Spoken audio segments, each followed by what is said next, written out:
Hello, everybody, and welcome. Welcome back to Valgast. Welcome back to our campaign in the Heart of Rage.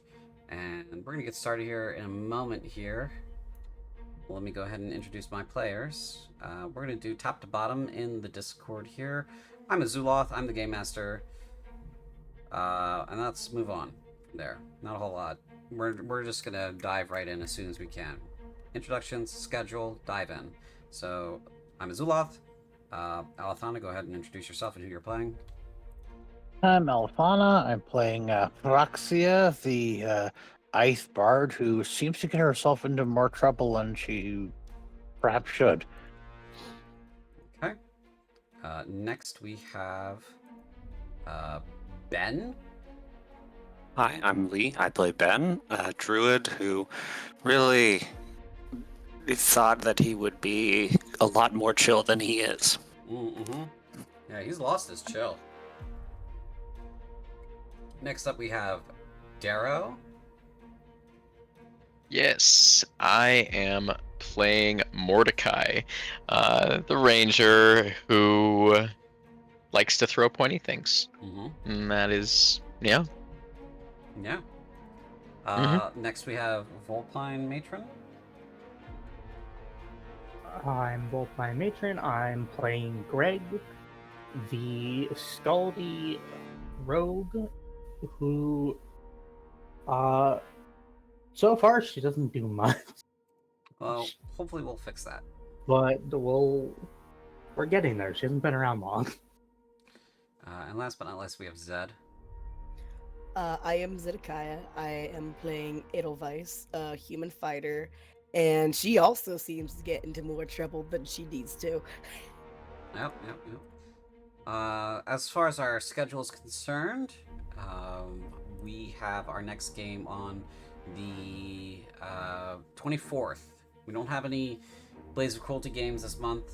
The first one was canceled because I felt horrible.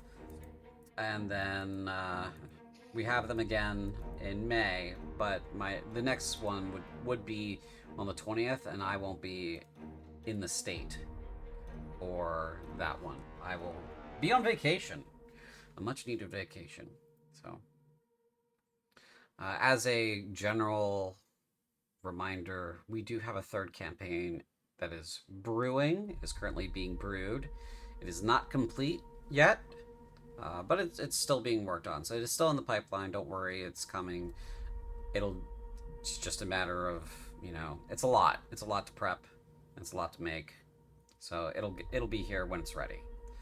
And that's all of my announcements. We're going to go ahead and dive right in. The first thing that I want to do is I want to kind of update you guys on this here. So your map's going to load, and we're going to see something interesting and new here on the map. Let me just turn off the narrative mode here. True. So there's this used to be green down here, and this used to be green up here, and this used to just be straight up desert, and now it's not. Fuck. And so the map has been updated. The old map was from 1036, and this is as of 1047. So the Talian Crusade has left a physical impact on the world itself.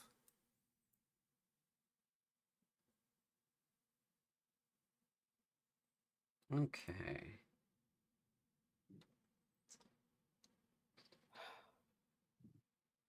I think we want this song. I think I've stunned you all into silence. I'm hoping Yeah. I've stunned you all into silence.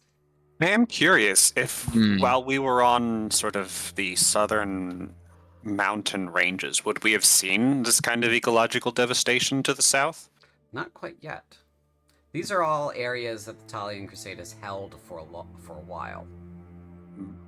And now they've just started their incursion into Corinth. So But you Many can, thanks to First Expeditionary for delaying them as much as they could have. yeah. So, but you do see in the bottom right-hand corner here of Delta, over here, that it has definitely creeped up on that side. It has creeped up right up the middle, and it's creeped up on the western side too. So,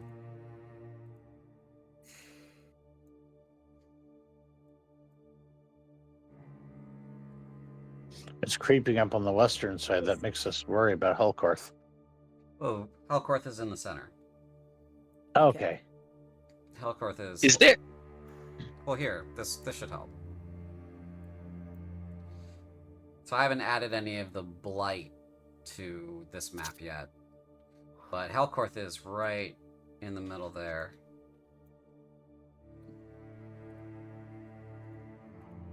Okay, so it's more over like to the town that's over closer to the mountains, whatever that town is. That blight is would be devouring over here where we just left. That's right. What I saw, it was coming over. It wasn't quite at the mountains, but it was about here, I think. It would be kind of where the Blade of Endless Suffering is. So it's kind of leaving it in their wake. Hmm. They're leaving endless suffering behind them. Mm-hmm.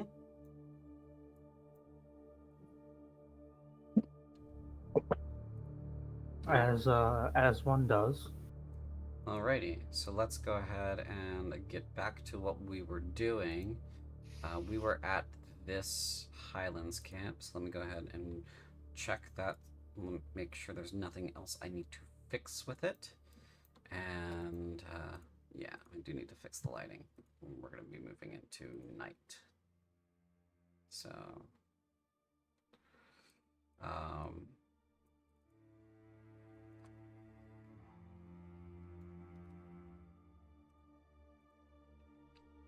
let's go ahead and fix that as well.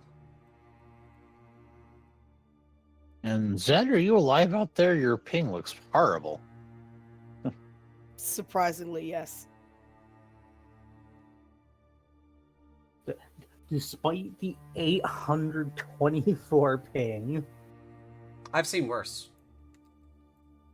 I've There- had seen 2,000 before. ping. Oh, there have been a couple people who've had it like 20,000-30,000. What the fuck? I know. I'm That's I'm true dial-up guessing- numbers. Are they I'm playing guessing by the- carrier pigeon? I'm No. guessing the Yes. Baroness is one of those.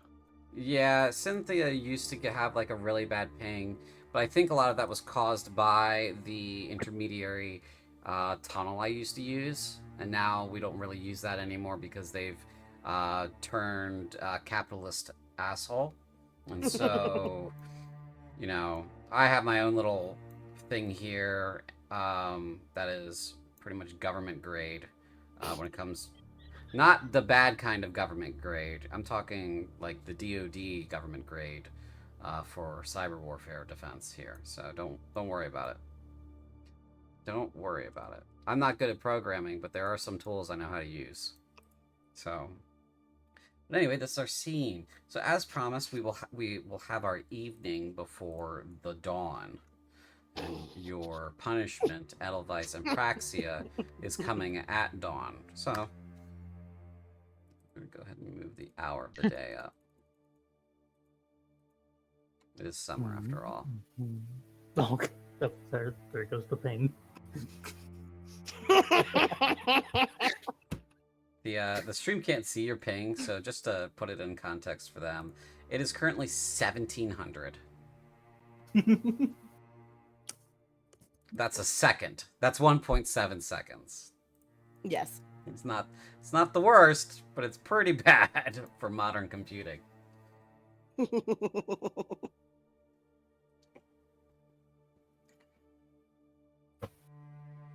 So yeah, the scene's yours, everyone. Feel free to begin anywhere. If you'd like to be called on, you can raise your hand and we can do it that way. If not, that's fine with me. Oh, Lee, you want to go first? Okay. Indeed. I suppose I was wondering, because we've basically abstracted 3 plus this is 4 days of overland travel for training roles. Is that something we'll do this evening or Yeah, you get can in the morning? You can do those now. Yeah, I know Okay. a couple of you have already done some, but I know you haven't been. Yeah. I'm doing my cooking. Okay. So 4 cooking rolls. Yeah. This is for proficiency training, right? So you'd be getting half proficiency. This is for the basically you lump together this training package for the chef and tap proficiency. Right. Yep. 1.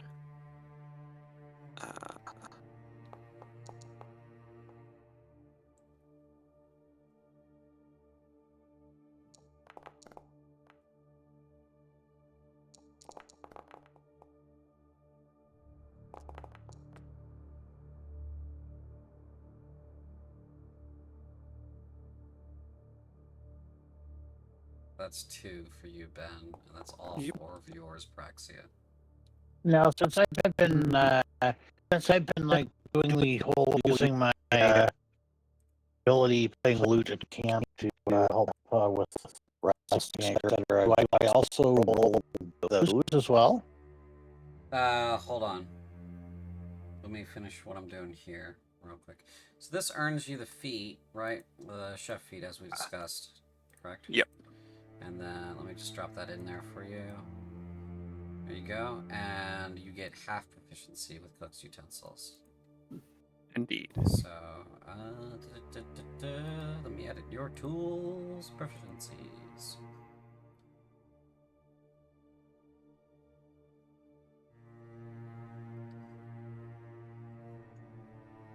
Cook's utensils, update, and then we're just gonna half proficient that bad boy. There. Alright. And we're gonna edit the way that works. And we're gonna put it in Dex, because for some reason it wants to default that to intelligence. And I don't like that. It likes to default all of them to intelligence, actually. Herbalism should be wisdom. And poisoner, I think, should be wisdom. Alchemist, definitely intelligence, though. Right. Yeah. And then I should like to put the +1 in wisdom as well. Yes, from the feet. From this. Yep. Alright, let me put that on. There you go. Nice. Alright, so that clears that. You are now set to 250 for full proficiency and no further gain from there. Yes. So I'm gonna change your description.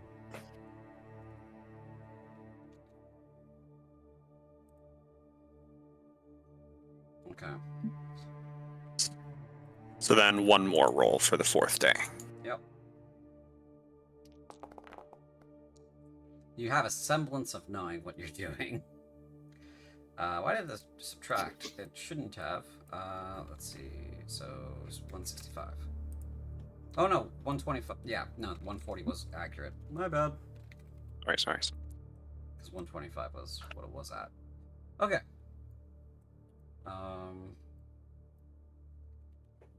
Was that all you wanted to do at the moment, Ben? That was what I wanted to do right now. What was your question, Praxia? Do I also gain loot proficiency from the playing like in Roxia and playing in camp and things of that sort? Negative. So the your loot is under economic opportunities, and so that is for putting on full performances, either on the street or in like a concert hall or that sort of thing. Okay. That's not what that's keeping track of.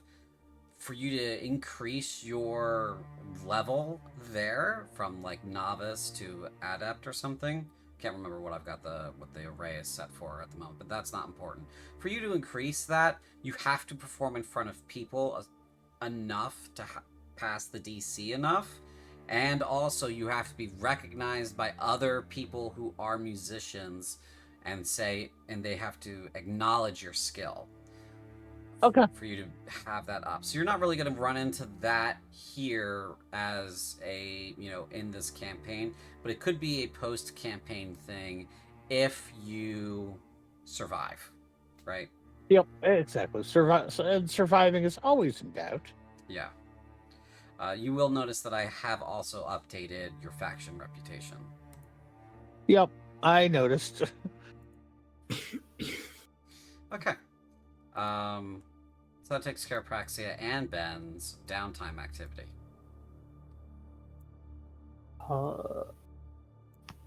Do you mind if I ask? Clue. Go ahead. Was that a I no? have no clue what they just did. Okay, so to kind of broad stroke it's there. What the hell? You are invisible right now, but you're not supposed to be. Let me fix you. Yeah, we left the sneak on last session. Let me fix you. Hold on. I had to delete you. Oh, that's why it went black. Yeah, that's why I went black. I had to delete you to fix you. There you go. Yeah. Okay. So in your downtime tab, you have a list of categories there. You have faction reputation, economic opportunities, physical training, mental training, proficiency training, skill training. These are all things that you can spend your downtime days on, except for certain things like soldier or faction reputations. Faction reputations are improved or broken by your actions within that faction or in relation to that faction. So let's say you know a gang of criminals and you do a job for them. Your faction reputation would go up with that gang of criminals. But let's say you botched the job with them. Your reputation would go down in that particular case. For soldier, that depends on your rank inside of the Corinthian military. You are at the top of the soldier track right now. You cannot go any further than sergeant because you would need to go to either the academy or you would need to be considered a knight, either have to go through special forces training or be a recognized mage that went to the academy. There's a bunch of different shit you have to do to be considered a knight, and only knights can be lieutenants and higher. So you're at the top of that track, and then the rest of it is kind of self-explanatory. Physical training would be your first 3 physical stats, strength, dex, con, if you wanted to improve one of those. And then mental training would be your first 3 mental stats. That would be intelligence, wisdom, charisma. You cannot train honor, and you cannot train sanity. And then proficiency training is like we just did with Ben. Ben was learning how to use cook's utensils, so trained that proficiency. And skill training would be like if you wanted to train intimidation, for example. Intimidation is a skill, so you would need to practice that, and that's what these downtime days are being spent on. They're being spent to practice. You make a roll, and that increases your progress on those things. All right. Darrow, you can go ahead while I figure this out. No, you're fine. So what is the captain doing at this point in time? The captain's kind of hanging out by this tent here, as far as you can tell, brooding. In the last we left off, you were hanging out in your tent with Catraxia. Uh-huh. Mm-hmm. Mordecai is going through a bit of a mental crisis? Battle with himself. Yeah. Should I or should I not tell the captain right now? Do I want to die or do I want to die later? That's a good question.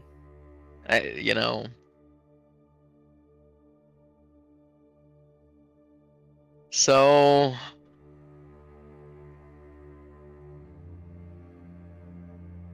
I'm gonna sigh for a moment and say, oh, whatever happens to me next, I'm gonna deserve it. I'm gonna get up. I'm gonna walk out of the tent. And I'm gonna walk toward the captain. Okay.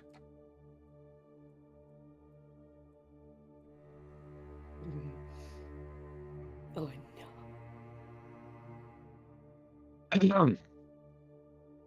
I'm gonna clear my throat to Catch her let the attention. captain know I'm here. Okay. She looks up. Yes, Mordecai? How are you feeling right now? I'm fine. You sure? Yes. Would you like to Do you remember? Well, I was going to ask if you wanted to insight check her. Fuck. Yes, please. Sure, go ahead. She's actively trying to deceive you, so I will roll this privately.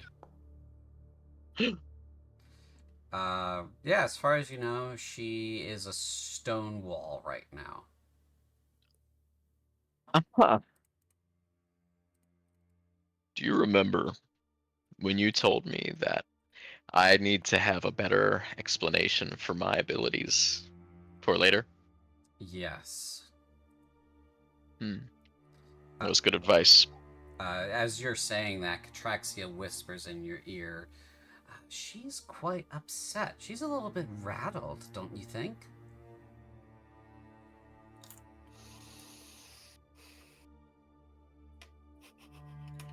I'm gonna do my best to ignore that, Mm-hmm. knowing that this is... It's good. It's already started. It's already started. What if I gave you a worse explanation? She kind of doesn't react, but that's probably because she's wearing a helmet and you can't see if she's reacting or not.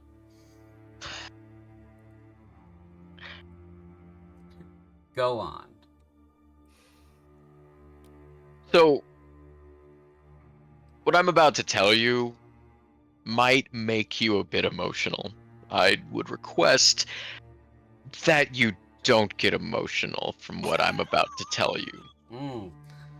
Yet again, someone telling me what to do who isn't my superior. Sincerely a request, Captain. Okay. A request, then. I will take the request under advisement and react accordingly, however I may deem fit. Proceed.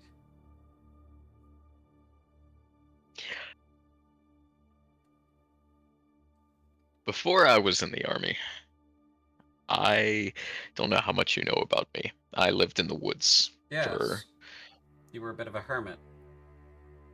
about half my life, yes. Mm-hmm.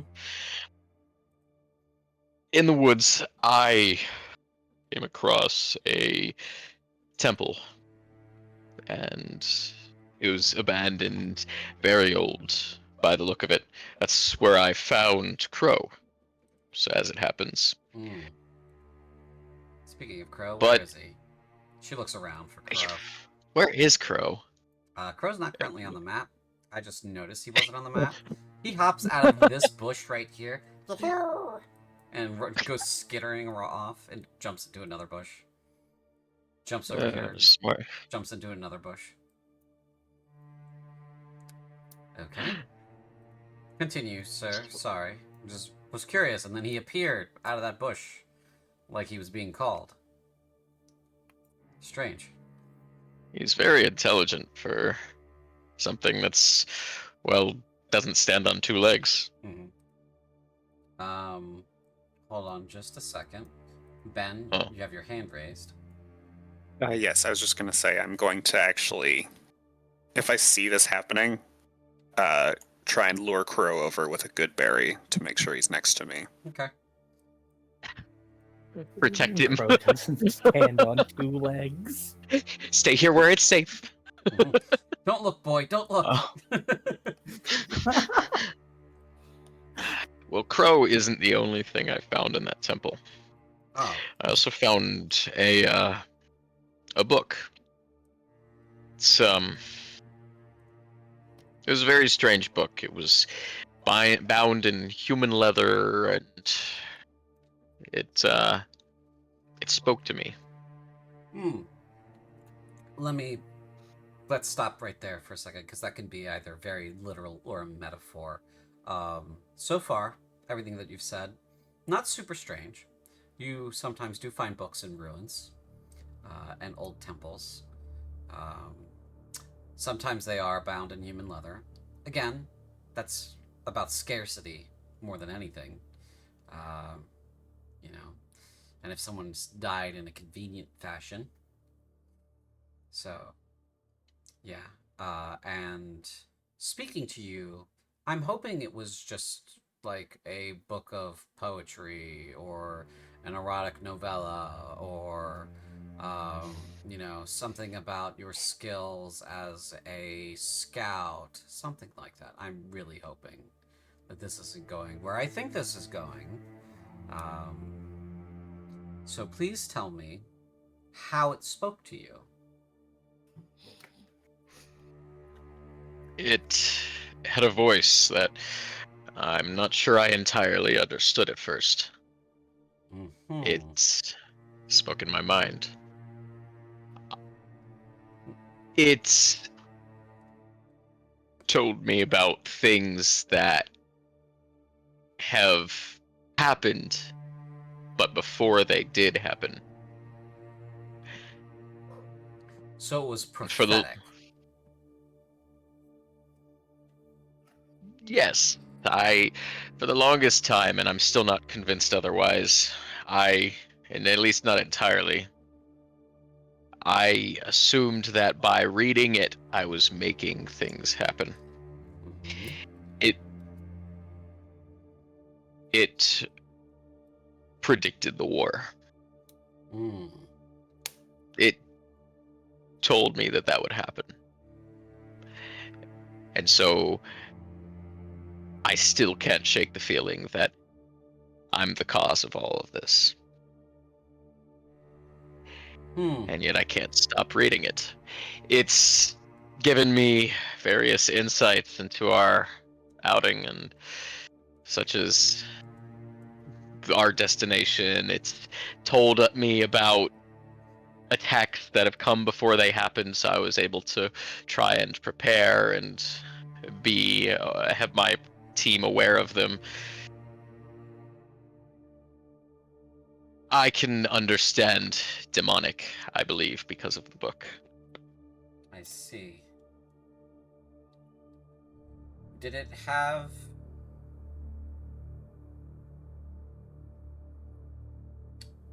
Was it just like it was reading to you? Was it a voice in your... You said voice in your head. Was it reading to you, or was it conversing with you? These are different things. Out of character. From what I understand, I was getting a little bit of both, right? So originally, like, the words would appear on the page. Yes. And it used to be just like, it would be like it was reading to you, where it would just like describe something in a very religious or prophetic fashion, or it would be like reading from the Bible, right? Whereas like most recently, it now has a total personality and is a complete hallucination that's standing there next to you, kind of leaning on your shoulder a little bit. I'm doing my best not to acknowledge that because I'm gonna neglect to mention that to the captain. Look, I'm coming clean. I'm not suicidal yet. You're coming half clean. Yeah. Mm-hmm. Sorry. You're okay. Continue. So she's asked you the question, is it speaking to you like it's conversing with you, or is it reading to you? Because there's many enchantments where a text could be obscured up until a moment that is pertinent, and you may be interpreting that as prophecy in reaction to events happening around you. Yes, it is being read to me. However, I was able to understand some of these things before they happened. It wasn't conversing with you. It wasn't discussing things with you. It wasn't answering questions, for example. It wasn't answering prompts. It was just, you would open the book idly in camp, for example. I'm just imagining how you're doing this. And there would be a passage there already ready for you to read it, and it would be pertinent to the situation that has either just happened or is about to happen, right? Is that what I'm being made to understand here, or are we talking about different things?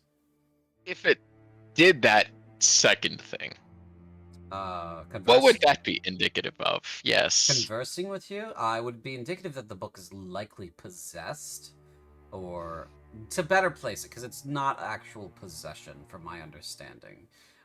When I received my education on these matters, I was told, and I'm not an expert, but I was told that there are many books that have demons or angels or other entities of power sealed inside of them.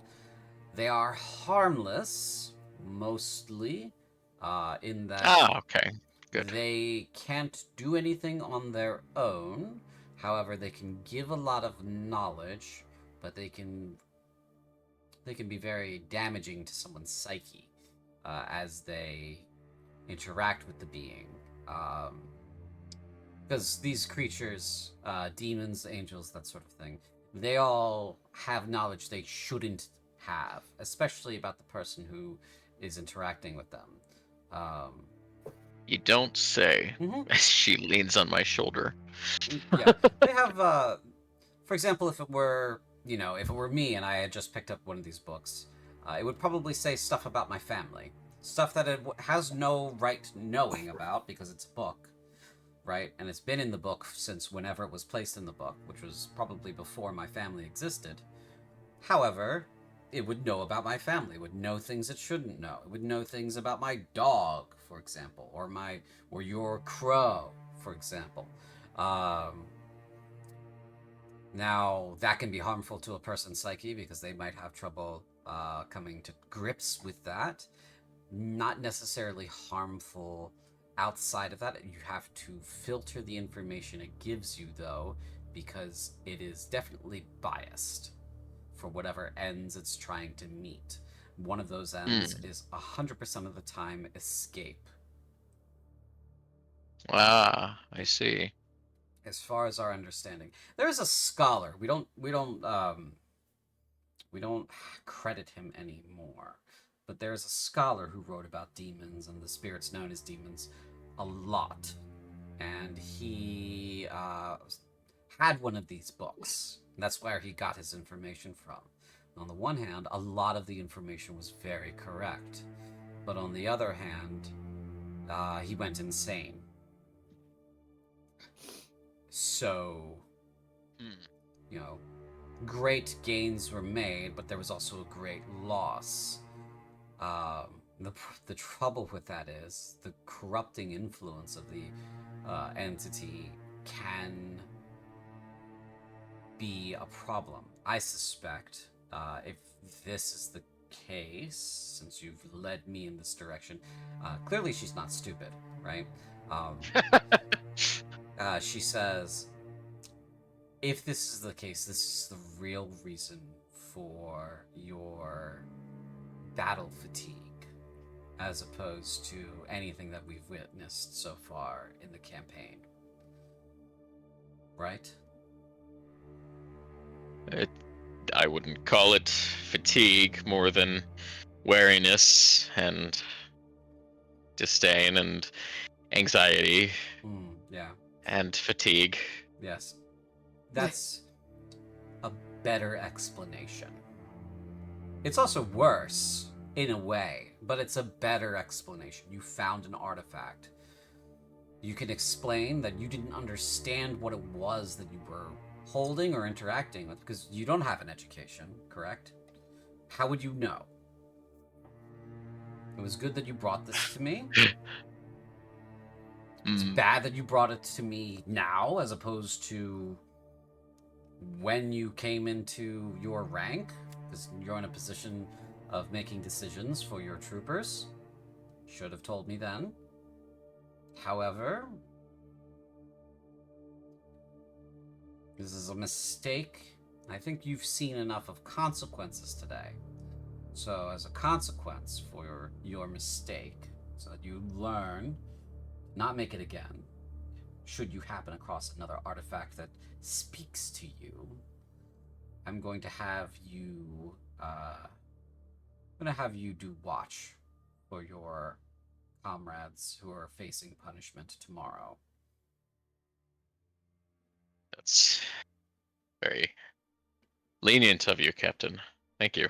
You're welcome. So that is exactly, let's see, 18 straight hours of watch for you and your men. For what it's worth, my men had nothing to do with this and had no idea about any of this. Leave them out of it. I'll take any punishment in lieu of them. Shit rolls Captain. downhill, Sergeant. Get used to it. If you're taking the full punishment of it, you're going to need to run very fast around camp as you maintain the whole picket yourself. And I'm unwilling to leave a hole that large in our picket line. So no, request denied.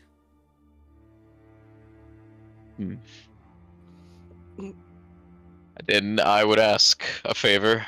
I don't want my men to feel punished. Permission to tell them that this is out of necessity and an honor for them. Granted. I'm gonna nod and say, thank you, Captain. Now that you know, is there something you would like me to do or ask the book that might help us? Has the book told us anything that could help us? It's told us various things up until this point that I've used to help nudge us in a safer direction. Where we're going to, did it give us that? Yes, Captain. Okay. Did it talk about any dangers in that direction that we should be aware of?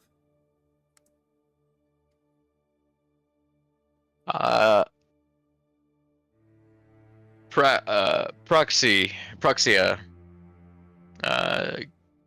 pointed out some troubling tales from the past for the area to look out for. I'm trying to remember what exactly it was. Just someone going mad? No, the Bloodfell, well, as part of the history of the Bloodfell foothills, they are actual mountains. They're not just foothills, but there's this hero who chose his death because he was getting old and he didn't want to, die in a bed. He wanted to die on his feet. And so he went into the Bloodfell foothills, which have been haunted since forever, and fought his way up the mountains, found this strange passage, entered it, considering that it might be more dangerous because it, leads to the bowels of the earth, and eventually found this lightless place and died there. So, as far as dangers are concerned, there's some kind of lightless place there, and it could be, and there are some kind of, there's probably monsters on the way up the mountain. Yeah. But except Proxia having the recollection from the tale had recounted that about the two statues, and remember we'd sent the owl to verify that the statues were there. Yeah. And about the river and the door that had the future behind it. We're talking about what Mordecai remembers here, so. Okay. Very different from what is actually there. Oh, right. Yeah, just jogging your memory. Yeah, you're not. You can't jog his memory because that'd be meta information. He'd have to roll for your voice to interact with him in a memory sort of fashion. But that's what you remember offhand. Now you can roll a history check if you'd like, to see if you can remember any other details from what Praxia told you. And this is where if he succeeded the DC, I would have prompted you, Praxia. But I have a horrible memory mod. So honestly, I think let's go for it. sure, yeah. Yeah, you don't remember shit else. So, the captain says, "All right, well, honestly, this conversation went a lot better than I thought it was going to. So I thought you were going to tell me like you were hallucinating or something, and you were like you had manifested a demon in your mind or something like that. You know, something horrible and pressing. So Mordecai chuckles and says, "Well, this conversation went better than I thought it would too. good. I appreciate that." Just make a deception check for me. Damn it! Oh,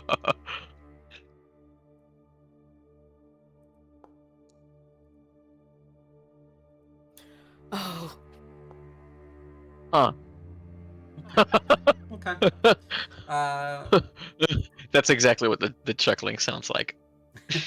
And she says, "All right, well, I appreciate that you're nervous. It's go back to your duties. Go back, get some rest. You have a long shift tomorrow, you and your men." Mm-hmm. Yes, Captain. She knows. She totally fucking knows. So as you're kind of stalking off, real quick, hold on. I want to roll something else. Uh-huh. Catraxia's skipping up behind you, you know, and she says, "Oh, don't worry about it, Mordecai. She doesn't know anything. Trust me. That went better than I thought it was gonna go. I thought she was gonna flay you. That would have been fun, wouldn't it?" Do you think getting flayed is fun? Oh, I think that's just a little bit of playtime, but you know, I'm into all kinds of stuff. I don't know how to respond to that. It doesn't merit a response. That's the beautiful thing about it. That's just a me thing, a me fact that you get to know. I have a question. Could she spy Thanks. wherever she wants? Sorry, what? Could she spy wherever she wants? Can she spy whenever she wants? Yeah, wherever in camp. Like she could just go wherever she wants. She doesn't have to chill with Mordecai, right? Oh, you don't know. You don't know that. You don't even know she exists. So I know. I wonder. She could be based off of my perceptions, or she could be a literal spirit floating around. Mm-hmm. That's interesting. I didn't As think of that. The mention of something being flayed brought that to my attention. Well, I'm gonna wander back over to the group and say, "All right, everyone, get some sleep. I just got word we are going to have a long, long day tomorrow." Hob says, "Oh, all right." He goes into the tent, and Jaffa kind of like rolls in with him. And Kala comes up and says, "What happened?" We are going to be on watch for the entire day. We're getting into very difficult terrain. It's known for monsters and creatures that shouldn't be a problem for the entire patrol, but could take someone unawares. Damn it. All right. Fine.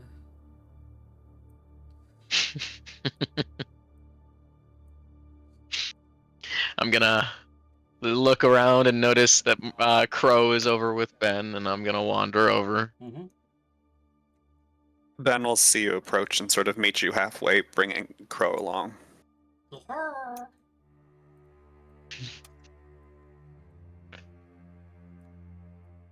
It's done.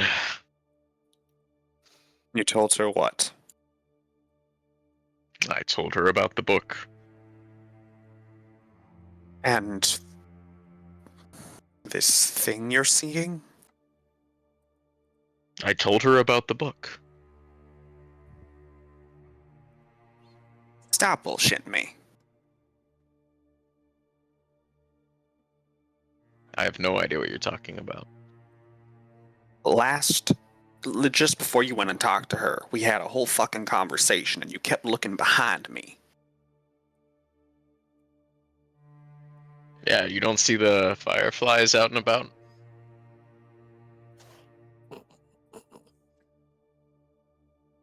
Well, if miraculously some new development occurs with this book in the next couple days or so, I think it would be wise to bring it up to the captain as a new development. That way, we're all on the same page, and we don't have to deal with the fucking situation we just had to deal with again. Yeah, Mordecai. She says. If there is a particular new development in the next couple of days, you'll be the first to know. I don't want to be the... do you think I fucking like being a snitch? Do you think I like doing all this shit? Secretly, he likes being a snitch.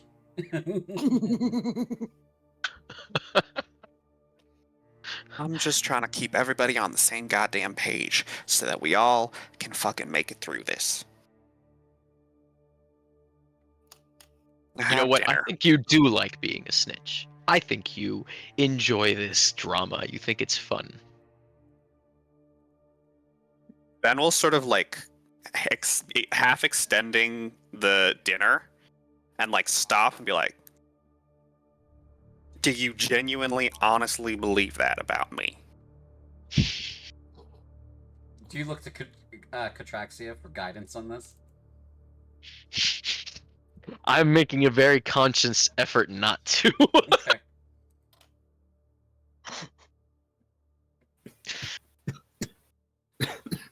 No. In good. Take your goddamn dinner. I'll grab it, pat at Crow, and I'll wander on back. Ben will say in beast speech to Crow, look after the idiot for me, won't you? Okay. Good. Okay, bye. Have a good evening. Bye. Oh,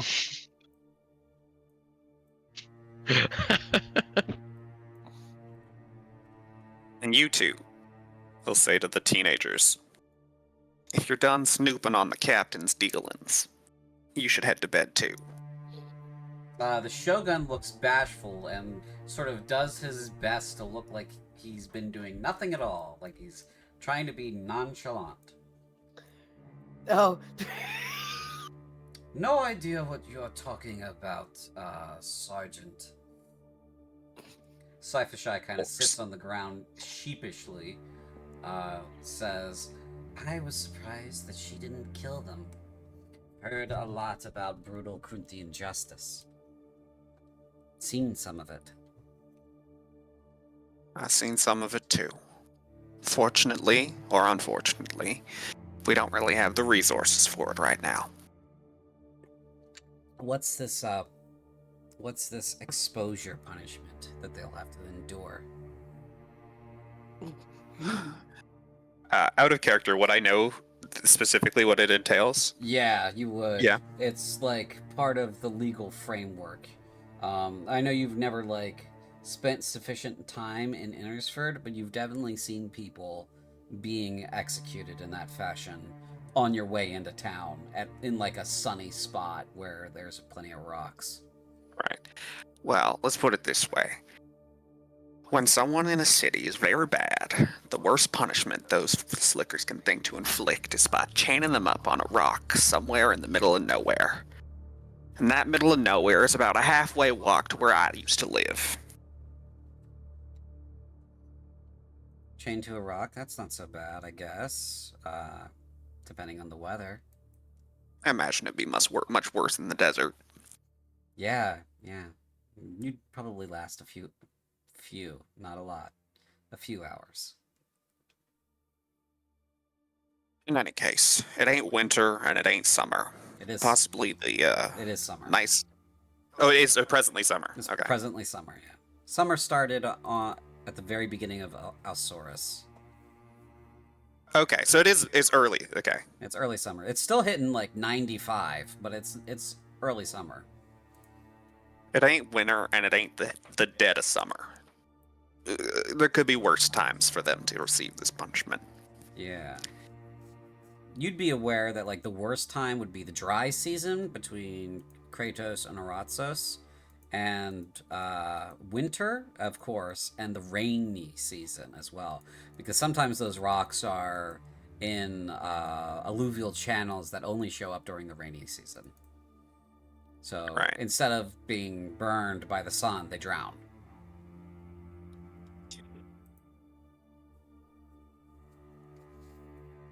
And Cyphertry says in response to this, well, that's truly horrible.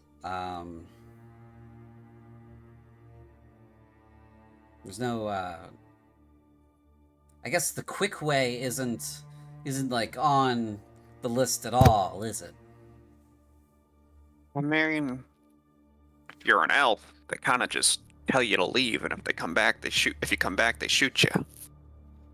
Oh, I'm glad I'm not an elf. I don't plan on committing any crimes anytime soon, but who knows what's considered criminal in this country. I mean, in the elven homeland, apparently that's how they do it. Oh, they just banish you from the homeland. Yeah. Oh. And they shoot you if you return. I guess exile is a punishment for them, I suppose. I would suppose it's a punishment for all of us, not having a country, not having a home. Al said, honestly, I don't know which is worse. One ends, one doesn't.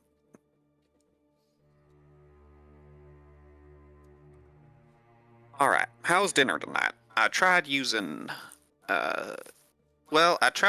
actual seasoning this time because I feel like I got the actual cooking part of it down. She waves her hand over the bowl, and a little like magical dust goes into it, and she then stirs it with by rotating her finger above the spoon, and she says, as far as seasoning goes, the real thing is a lot better, which this is better. However, You been prestidigitating my food this whole time? just a little bit, sir. Please don't be annoyed with me. My palate is very used to spicy food, and so this has been quite bland. Not disgusting, just empty of flavor. See, I see. So, Well, it's been edible, but just edible. thanks for the feedback, Safashai. No, how do you say? You say no problem? No problem. However, as a tip, because I used to cook when I had a home, you really want to pay more attention to temperature. Temperature has a lot of reactions that can happen to your food, even your spices. For example, if you're trying to like do the oil and bread thing with the seasonings, you want to cook your oil and seasonings first in the pan, and then you want to put it in a bowl so you can dip your bread, rather than just like pouring your oil and your seasonings into a bowl and doing it that way. You know, it does a lot more to open up the flavor profile of the seasonings. So there's nothing wrong with like doing a layer of oil and some seasoning to open up that first, and then applying it to your food and mixing it up that way. It can sound out of order, but it's better than like shaking your seasoning over the food as it's cooking and then hoping it gets evenly spread when you stir it. You know what I mean? I suppose I do. Well, thank you for the tip. And measure. She starts going on a whole tangent here. Measure it out, beforehand. If you're gonna use saffron and pepper and that, and she goes on a list. She's, measure it out beforehand. Use. I know you don't have them, but this is for when you do. Use little bowls and measure them out beforehand, and then combine in the correct order, which is usually, you want to do flavor enhancing first, and then you want to add your diversity in a flavor later. And so she continues to help educate you on cooking. And so now you've learned that Cyphershai knows how to cook, and she could possibly assist you in training. See, That would be helpful. talk to your NPCs. They know Yeah. stuff. Ben, at the end of it all, Ben will basically. Do you have any of those seeds Saffron you talked about, or anything? No, I don't, unfortunately. When I was bad. rescued, I didn't even have clothing. So. Right. Well, if we find any, I'll make sure to cultivate them. That'd be nice. A little taste of home. Right, you have a good night now. You too. She goes to bed.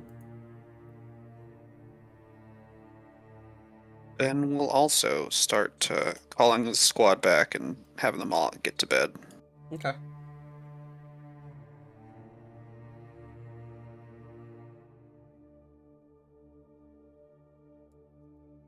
Anyone else want to be next? I know we've spent quite a bit of time. No. No? You're not getting out of that tent. No. This is a nice one. No, Edelweiss does not let you leave the tent. I hold up a finger to Ed. Like, No. Captain, I realized that No. what was earlier is So, will hold be on. dealt with tomorrow. Hold on a second. Hold up. Hold on a second. So, Ed's is physically trying to stop you from leaving the tent. Yes, I'm stopping you from leaving the tent. Okay.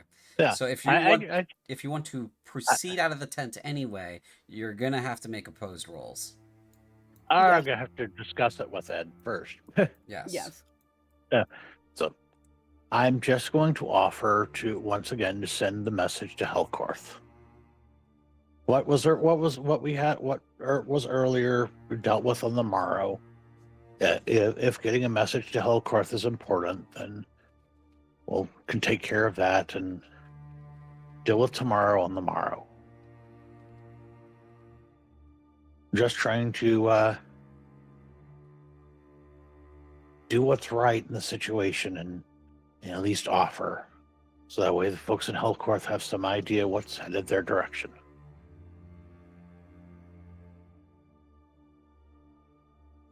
The first thing you realize is Edelweiss is looking at you with a furious look on her face. I think you've spoken enough to the captain for one night. I think you've spoken enough to everyone. I think you need to keep your tongue under control. Do not speak unless I give you permission, because I am in trouble here with you. Everything you say makes it worse for me too. Well,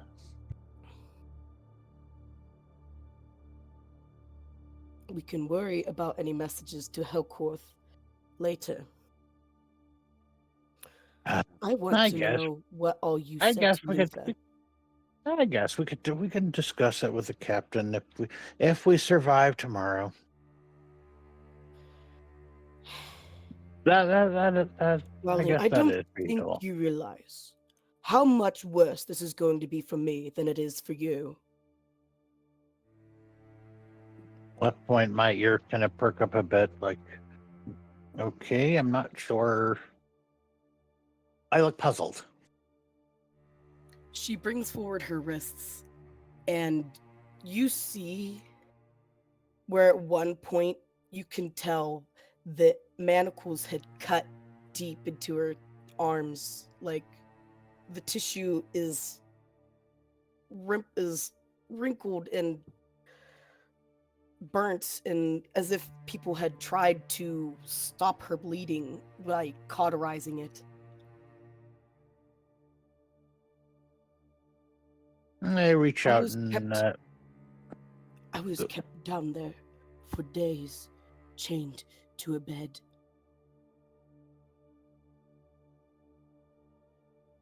I cannot be in manacles. That's why I'm out here, because I was avoiding death on a rock back in Sorath.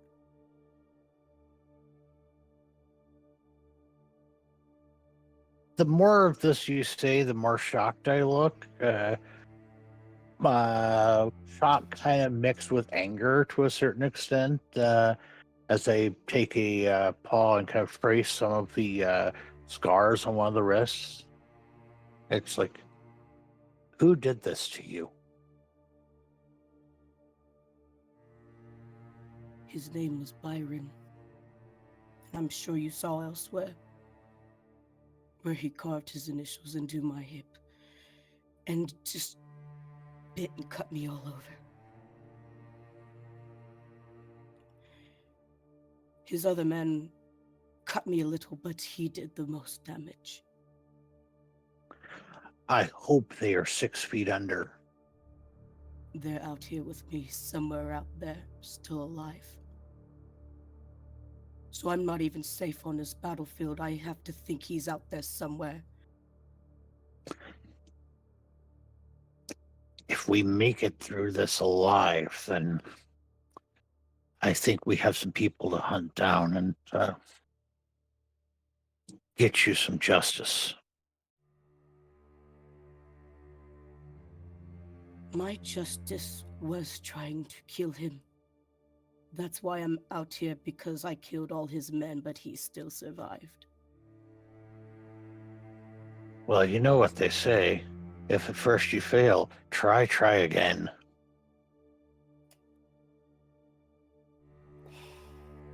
He says with kind of a bit of opportunity again. a bit of an angry snarl. But the point is that you need to stay silent so that our punishment does not get any worse.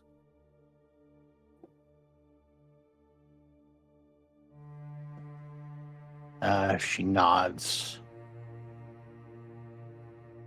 If anything, I want to know what you said to Luther so that we could possibly apologize to him for tonight. Because, gods, it can't be any worse than what you've already said. I just pointed out that we'd heard the conversation and that we knew that he was at least also went by Morris, and wondered, okay, well, if him and the other lady were powerful, I mean, was there something they could do to help us? And You mean he was, and his comment was, well, I already am, and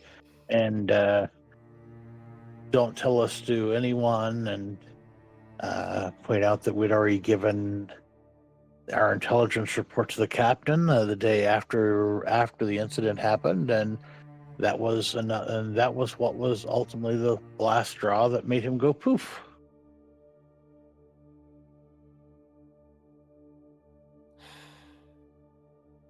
So letting him know that the captain knew was the turning point. It seems to be. Have you discussed this with anyone else?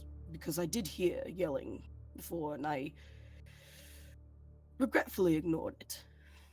I think Ben and Mordecai overheard. I mean, had a bit of a run-in with the both of them about it. After it happened, I think they both overheard part of the conversation. Also, I believe the fact that I tried sending a message to the lady from the conversation with the quartermaster with Luther beforehand. That piece of information, I think, is also contributing to the captain's anger.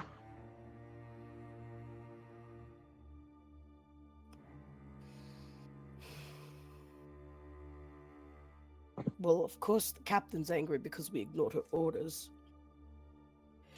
She's angry because I stood in her way to protect you when I had no clue what I was standing up for.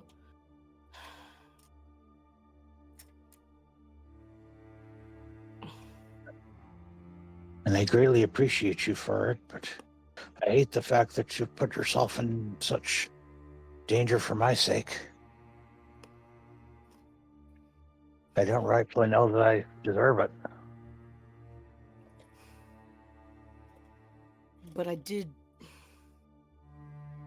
put the idea in your head, sowing doubt in Corvaxia. I regret saying such things to you. It's all right.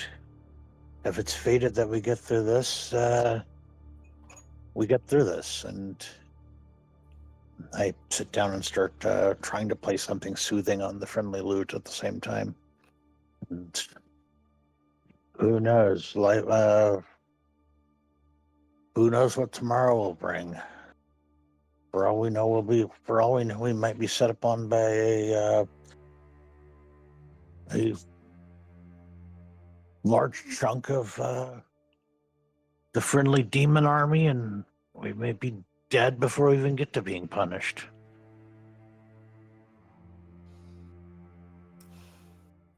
Like, there's a lot of time. There's a lot of things that could happen between now and then. We'll just have to see. I mean, like I said, I hate having drug you into this. Keep playing. It's like, who knows? Maybe something will come along. We'll come up with some idea for how to settle this whole mess altogether. But I doubt. But I'm trying never to know. lead this conversation a certain way. I need you to check your DMs. Yes.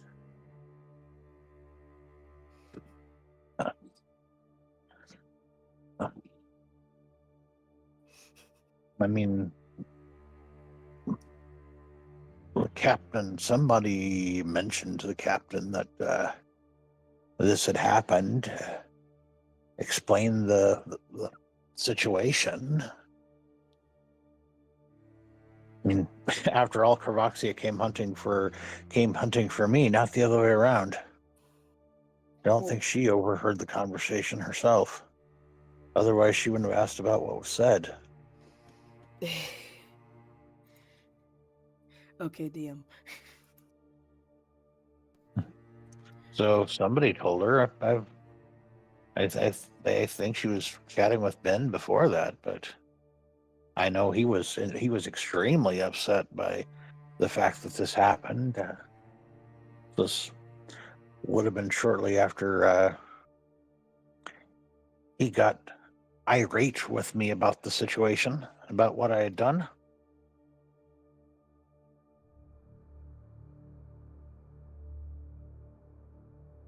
Also, Brandon's been spying on us, or Braden's, and he goes running off to find his brother. He was just there. He heard a name he recognized. I don't know where his brother's at. Oh, They're he's over right up here. They're down here. They're having a night picnic. Yes, their night picnic. Just like, oh my goodness, what I heard about the captain. She's super mad. Don't ask her. I I was listening for other reasons, but as if they couldn't tell she was super mad by the being able to hear her all the way across the camp.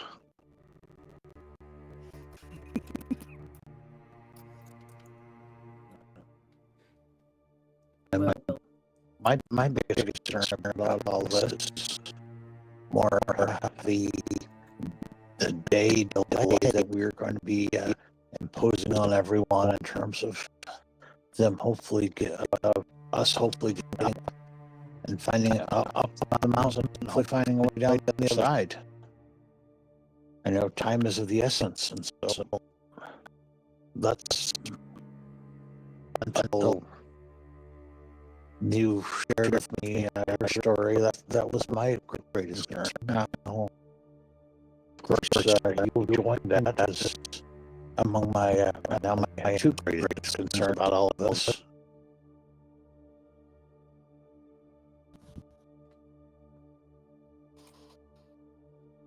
do you think you could send a message to Luther, possibly to apologize to him? I could try. I mean, Just like I tried sending a message to the other member of the party. I mean, I have the ability now whether he would reply or whether the captain would think that that was yet more further insubordination or what. I'm not sure. But,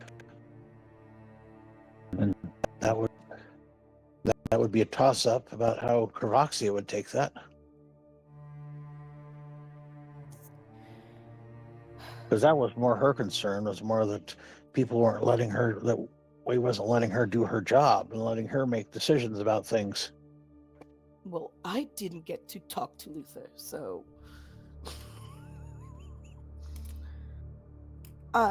if we're going to be in trouble for talking to Luther, I at least want to have a little bit of word in it, so that I'm actually in trouble for something and not just being in here covering your ass. Well, I mean, if you think it's wise, we could try. I could relay a message for you to him. Can't guarantee that he'll reply, but I figured he wouldn't, but it's still worth a try. well, compose your message. I can only the limit to the amount of message I can send, so you have to be brief, but compose your thoughts, and we can at least give it the best try we can.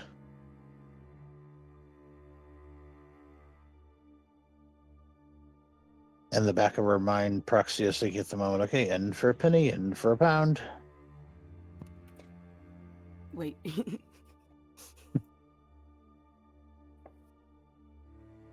Just... I have an idea of what I'd want to say. Just repeat after me. I reach in my pack and grab writing material. Yes, because she can't write as T. Yep, and so I want to. Yeah, I have about to ask her.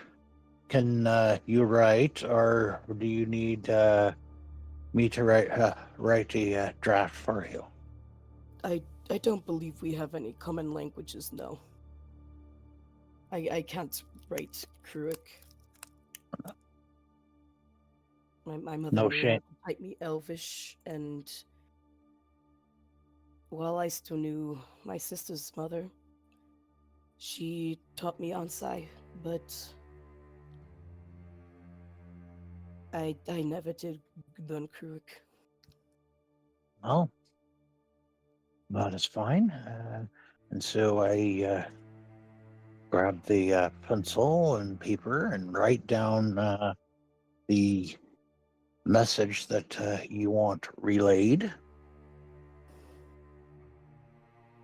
And so feel free to comment here, or feel free to say what that message is, and I will relay it. We'll plead with Kovaxia. Keep anything we know silent, if it means you come back. Expectedly, we're in trouble for addressing you like Praxia did.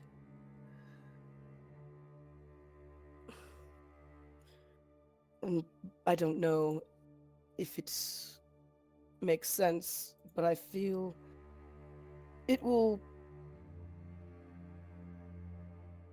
show him that the words are not only yours if you do speak in third person, perhaps. So, okay. So having jotted that down, a bit of a nice cast of sending. Let me go to my character sheet and mark that off. Mhm. And that message is sent in the direction of Luther. Okay.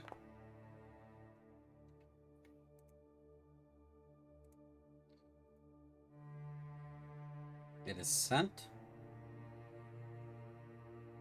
You received no response. And I relay that to Ed, but no, well, message was sent, but he didn't mention anything. I didn't get any response back from him, so I can only hope that he received it. At least it's something. And Yep. that's part of my due. I actually instructed you to do something. And it was speaking to Luther, so officially I'm in on this just as deep as you are. I appreciate it, but I still worry about you on the morrow.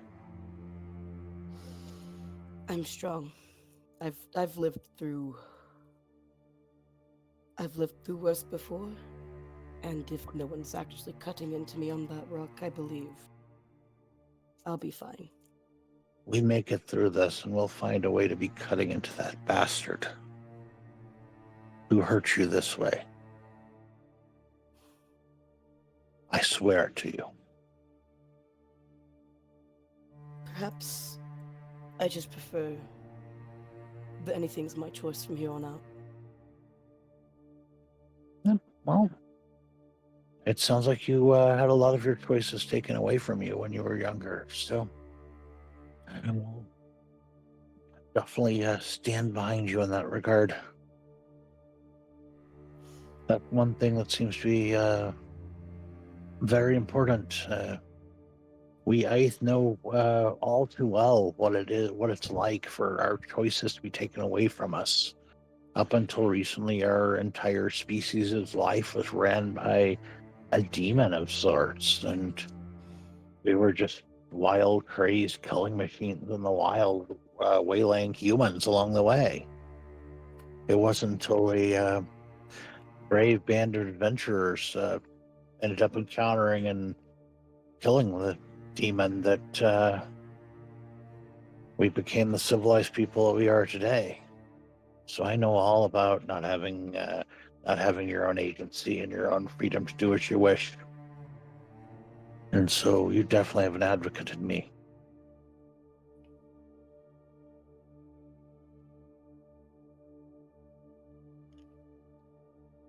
Hey, Either way, we probably should try to get some sleep. I mean, dawn will come early. I actually had a bit of a favor to ask you. Huh? What is this favor? It may be a little personal for you, and we're going to cut away from that. Okay, so that's a fade to black, I assume. We're going to move on. Yeah, exactly. The only person we haven't heard from for the evening roleplay is Greg. Greg, what are you up to, if anything? I'm Greg. Real quick, I actually finally looked at Crow's token. Is Crow just like a horned lizard? No, he is a little dragon thing. Mhm. You think he might be like a land dragon. He's a little dragon. He's a little land dragon. Now, they're not Just true a little dragons guy. as far as you're aware, but you'd have to make a nature roll to determine anything else that you can tell from him. All right. We were talking about the training roles earlier. Yeah. I believe someone mentioned that there was 4 of them. Right. So I imagine that's 4 total and not 4 for physical and then 4 for skill. Right. It's 4 total. You get 1 a day.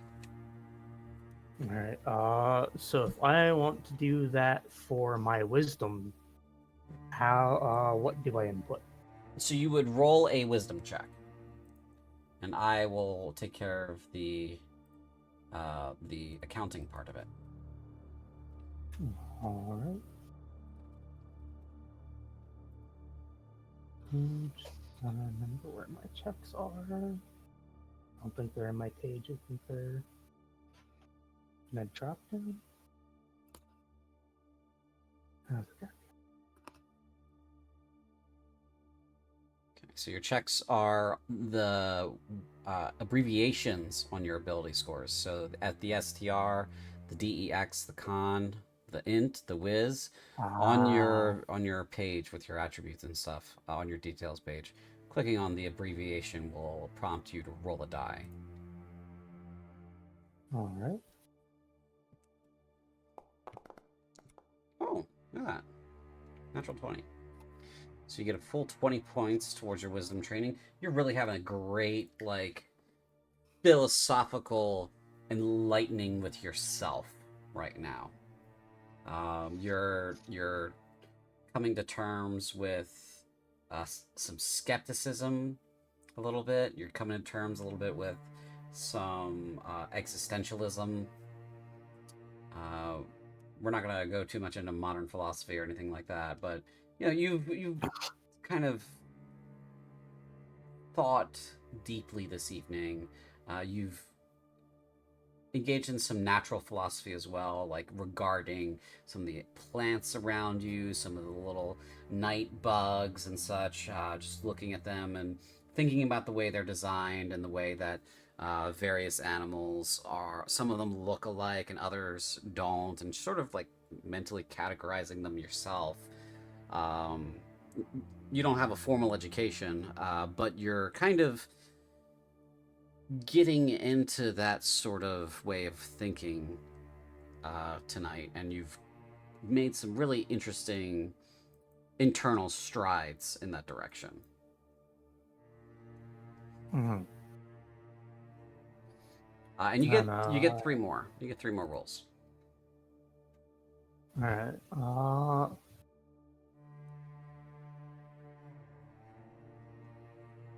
I think overall, I just.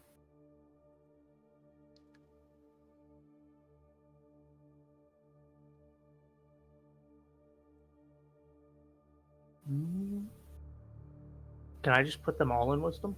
Yeah, you can roll all 4 into wisdom. You have to get 250 total points to increase the score by 1.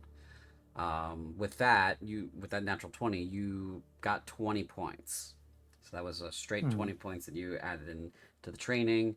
That takes you to 8%. You can put the other 3 rolls into wisdom and push that even further if you'd like. Yeah, I think I'll do that. Is there a way to make it do the check the other 3 times at once, or No.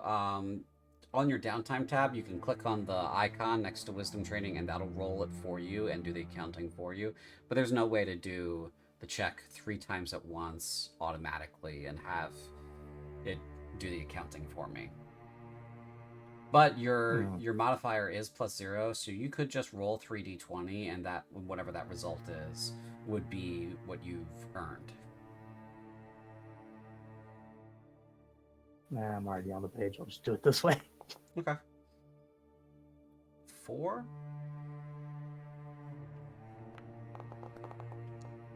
Not bad at 12. And is that a 2 or another 12? That's another 12. Okay. That is another 12. Great. That's pretty good progress. You're about a fifth of the way there. All right. So 4 days, not bad.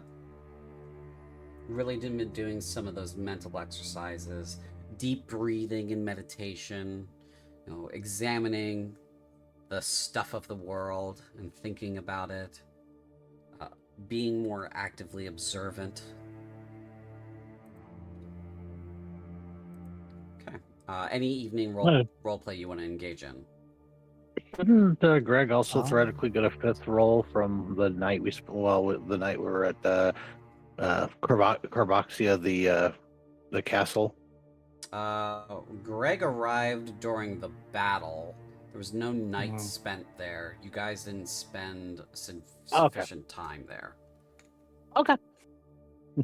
I wasn't sure. Yeah, I'd forgotten whether we'd left the same day or not. No, I showed up, helped finish the battle. We made preparations and left. Yep. Okay. Yes. So Greg, brain works sometimes. So Greg, any evening role play you want to do before we move on to the next day? Hmm. I guess everyone's in bed already. Nah, I mean, you can.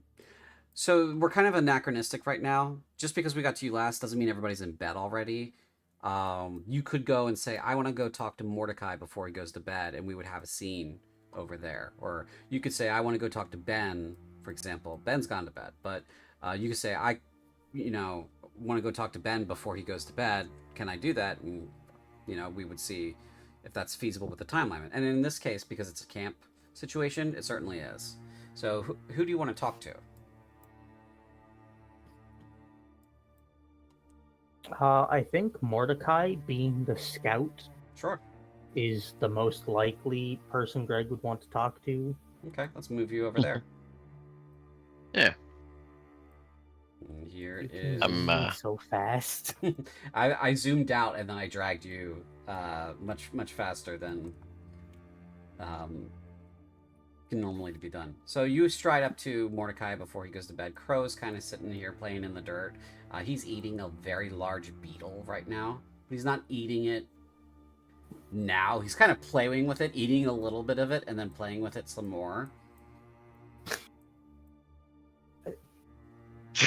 Crow, don't play with your food. So... What else are they supposed to do with it? I mean, it's kind of inhumane, I would think. Evening, Greg. They are literally an animal. Good evening, Mordecai. It seems I'm glad you. I'm glad you brought your crew. It's good to have another group of scouts. We do our best here, but it's a lot to try to guide the entire platoon by ourselves. Unfortunately, my men are not scouts. We are simply arranged infantry. Is there a difference between that?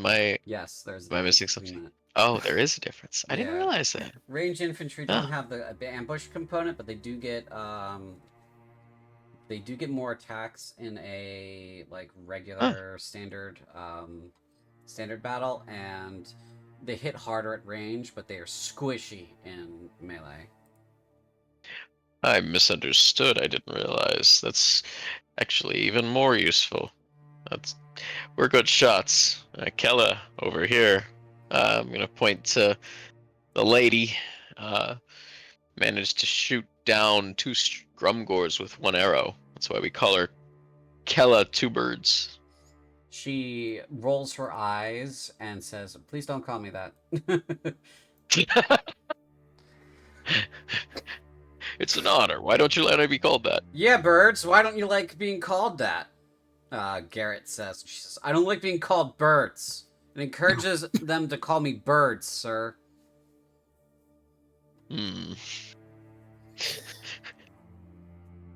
Does seem rather fair. I mean... Metwick says, Yeah. "Yeah, but you don't get to pick your nickname in the army. It just happens to you. You're birds now, Kella." She just looks dejected and plays and continues to play cards. Be careful, Metwick. She's a much better shot with that bow than you are. I don't plan on leaving my ass exposed to her.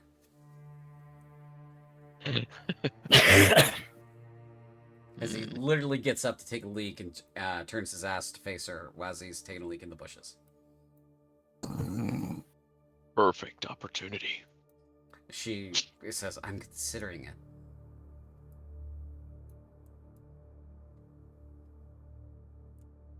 Greg, how have you enjoyed being part of the platoon so far? You came from somewhere else before this, right? We got separated at Delta. It took us a while to catch up. Seems we managed to find a rather opportune moment. Agreed. You caught us in the middle of the battle. I dare say it might not have turned out so well if you hadn't been there.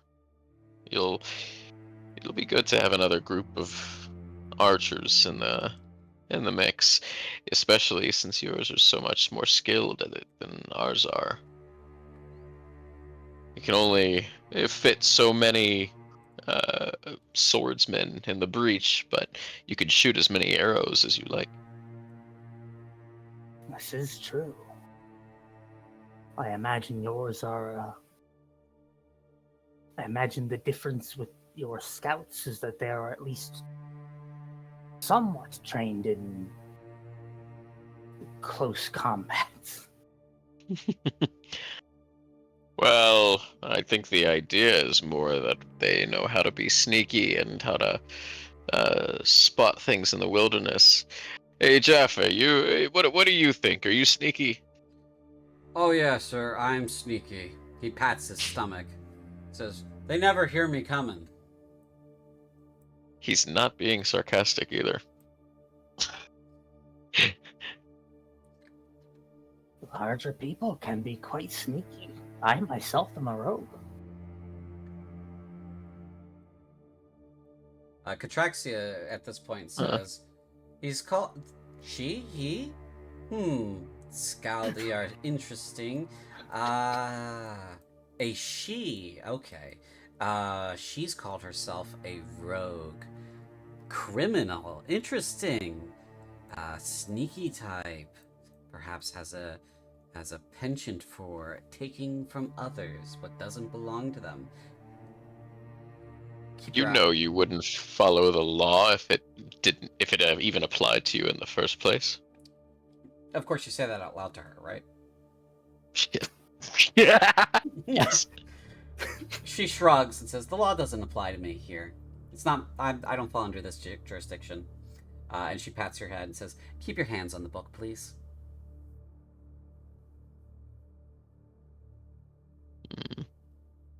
And then I'm gonna kind of startle and look back up at Greg. Oh, never mind. I was talking to myself. We have a long day tomorrow. Did you need anything else?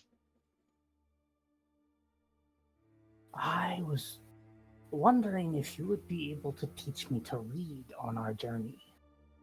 To lead? To read. Oh, to read. This isn't because you've seen me with a book, is it? Yes, but also I am the only one in my squad who cannot, I believe. And asking those of rank below for favors is awkward. You know, I wouldn't mind at all. I'll be on guard duty all of tomorrow, but come see me afterwards, and we can look into it. We'll need another book. I can't.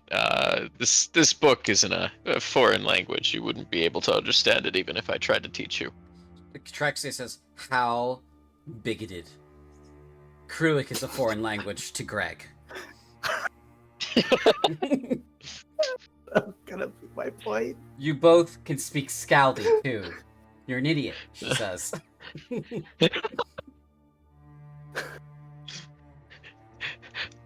Not everyone can speak your language. I'm gonna whisper. She shrugs and says, "I can speak all languages. I don't know what you're talking about."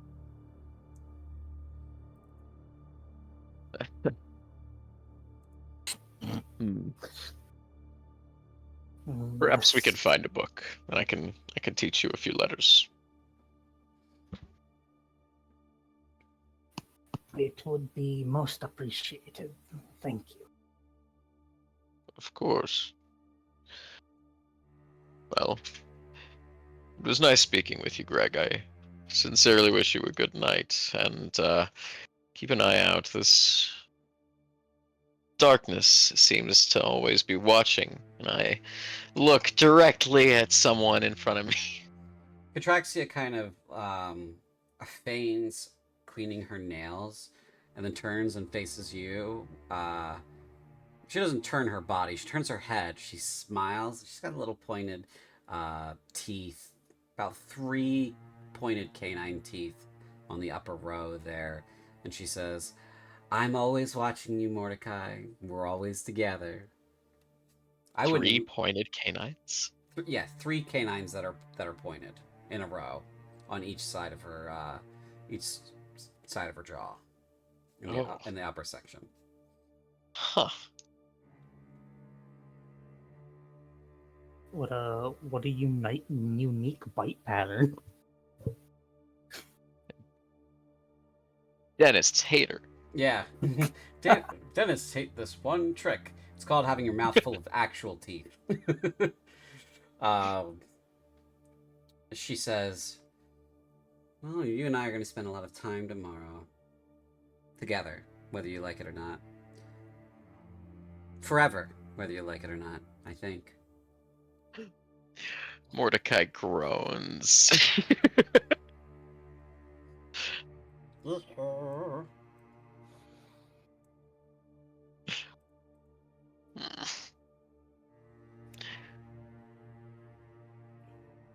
I'm just wondering where Mordecai is being put on watch. I think we're just doing a perimeter around the platoon. Just constantly. Yeah, you'd be on perimeter. So, Mm-hmm. is this the end of this conversation? Yeah, Greg was just gonna say sleep well and wander back off to her crew. Okay. We will close the evening here, and not our evening, but like this evening roleplay here, and we will move on to the next day. So, do we need a break? Do you guys need a break for a few minutes? I'm good. I'm good. Okay. Yeah, I'm fine. All right. Alrighty. Chilling. Well, I guess it's just me then, because I need to get some water. So I will be back in like 2 seconds. Feel free to chat with each other for a moment. I'm going to put us in intermission.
And I am. Oh, we lost somebody in the. Yeah. Yeah, I think Greg that just DC'd. DC'd. No, ZZ Yeah. seed. Yeah. Oh, it was Zed. Oh, why did I say Greg? Whoops. You were just talking with Greg. Yeah. Yeah. While we spend time waiting for Zed to return, I see they've returned in Foundry, so it shouldn't be too much longer for Discord. I think they. I don't know if they even disconnected from Foundry. Oh. We're moving into the next day, which at dawn, as soon as dawn rolls around, Praxia, the captain's honor guard, wakes you up, and they take you and Edelweiss to a place a little bit further up the mountain, and go about chaining you to that. But the first order of business is they order you to strip. The captain is there when you get there. They order you to strip, and then they chain you, manacle you to these rocks. It seems like they prepared them in the night.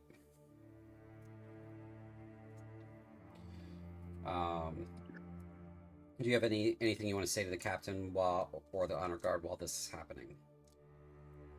Or do you want to resist?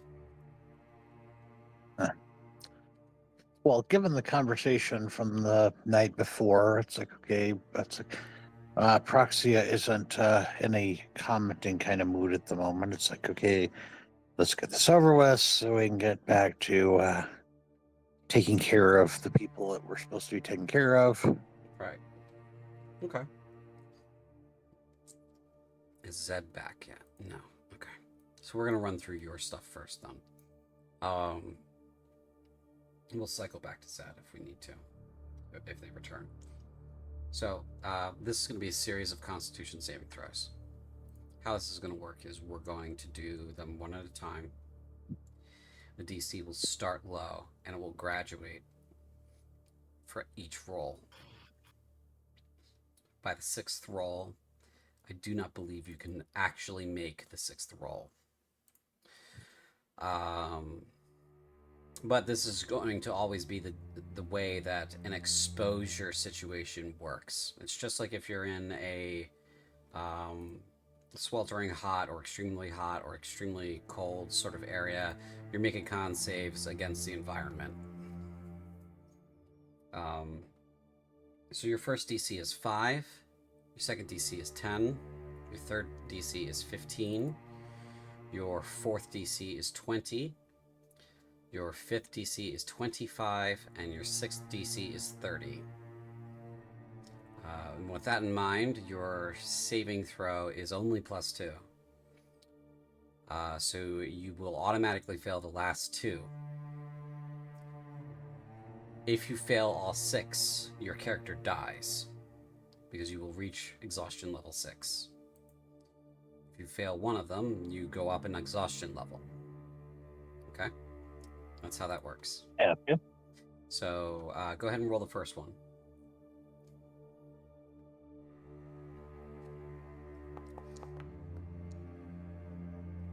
This is a saving throw. It's the same bonus, but it's a saving throw. So make sure you use the saving throw button. Okay, let's see where I see it. If I click on the con, it doesn't give me an option to do saving throw or ability check. Yeah, at the bottom in the saving throws Oh, box. okay, here it is. I see where it is. Yeah. Okay, that one will count for your second one, so you do make that one too. So you've made 2 out of 6. Next, DC 15. That one's a failure. Yep. Okay. So I have 1 level of exhaustion. Yep. I have 2 levels of exhaustion. Mm-hmm. And I have 2 more, right? So that second one was the. Okay, so you did the first one, the second one, the third one, and the fourth one. You failed number 3 and you failed number 4, and you will automatically fail number 5 and 6. You can't nat 20 them. They're saving throws. I'll go on and roll them for posterity's sake. Sure. Yep. That tosses me to exhaustion 4, right? Mm-hmm. Yeah, so you have exhaustion level 4 now. So let me apply that to your character. If I could interject at this point. Yep. I was going to sort of probably.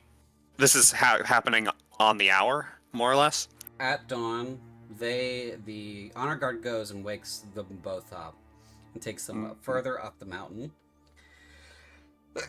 If you approach, you are discouraged from approaching by the honor guard.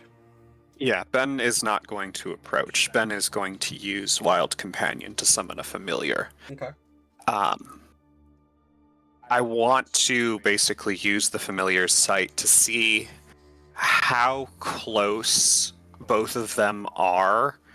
Like are the guards looking at them the entire time? Oh, okay. So, you're just checking up on like what the security situation is. Yes. So, two of the guards are just keeping an eye out for like wyverns or monsters wandering about, and the other two are keeping an eye on them. This is throughout the whole day. They do switch, but the switch is so fast because it's just 4 guys and they're all just standing there or hanging around there. So the switch is so fast. There's not really like there's a gap in the changing of the guard, as it were. Right. I think as they, even though, like, I guess just looking for a moment where the two watching Praxia and Edelweiss are looking somewhat distracted, I will have a little squirrel familiar cast Bull's Constitution on them. I'll cast it so I can affect both, and I can transfer the touch, because it's a touch spell, I can transfer it through my familiar. Okay. So, basically, I'll do it as it's starting to get hotter, so one of the later rolls, basically, they get advantage on one, each get advantage on one of the later rolls. I'll say Praxia will only be able to use one of the rolls, and that would be the one for to get it to 20. Okay.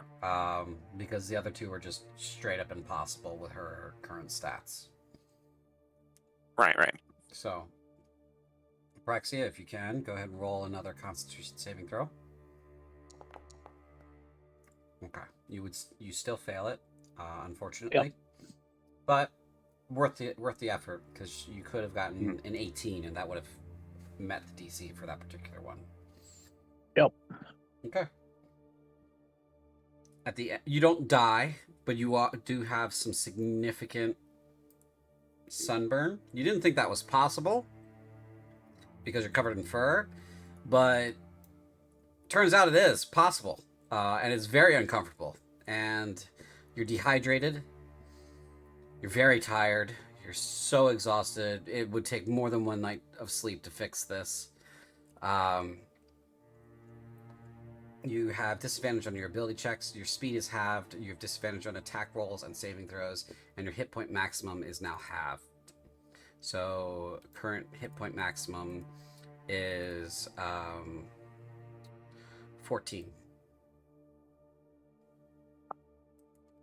Yeah, so I definitely need to try to sleep this off if possible. Or is it currently doing that right now? Hold on, let me kill that and see if it's currently applying that. It is not. Okay. So yes, your hit point maximum is 14 at the moment. Let me just apply that to you again.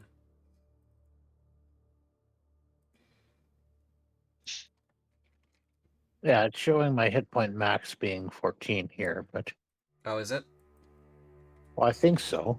But my hit points are higher than that right now, so... No, okay, no, but still showing my hit point max is 29. Right. It's showing that your armor class is 14 in the other box. So, Yeah. So we're gonna just put that to 14 in your hit points there.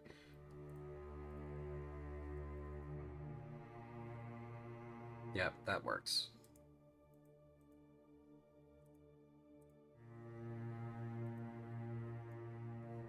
Okay. There's a temp max HP setting, isn't there? Yeah, but that adds to it. I might be able to Ah. do that as a negative. Let me see if I can do that as a negative.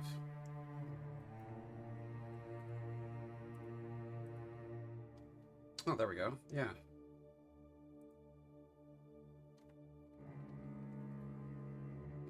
Yeah, there we go. That works. Okay. Yeah, okay. Zed, how much of Sorry, that? I vanished. Yeah, you vanished. So Zed, how much of that do I need to run back through? All of it? Because it's okay if it's all of it. I cut most of that. Okay. I just missed the very beginning of you describing the exposure thing. Okay, so Like I'm not sure if we're together or not. you are together, but you're on different rocks, and you're separated by just the rocks happen to be like 20 feet apart. So when dawn comes, the captain's honor guard comes and takes you up the mountain to a spot they prepared in the night. They have you strip and then manacle you to a rock. The captain is there. Is there anything you want to say to the captain when this is happening? No, she's just silent to the captain. Okay. She then says to the both of you,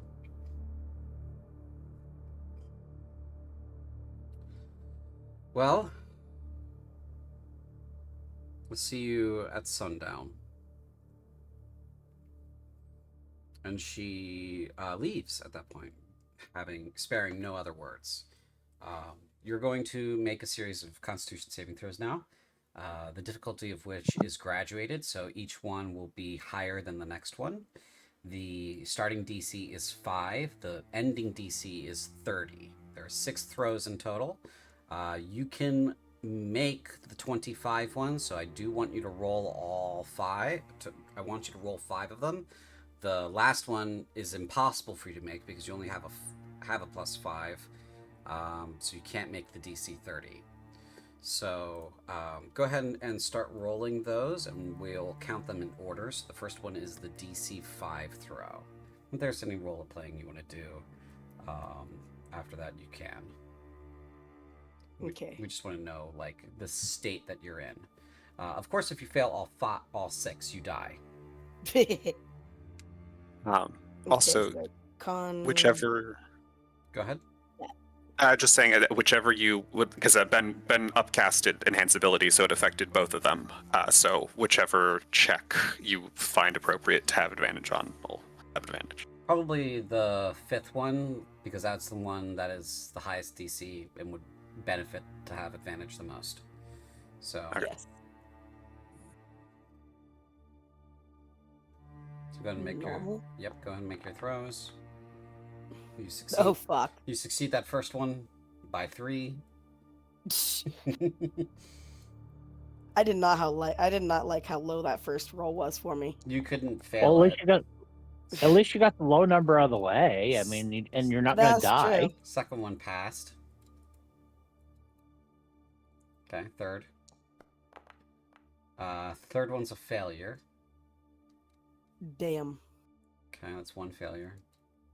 4, number 4. This was a DC 20. Natural 20, so that takes you up to 25.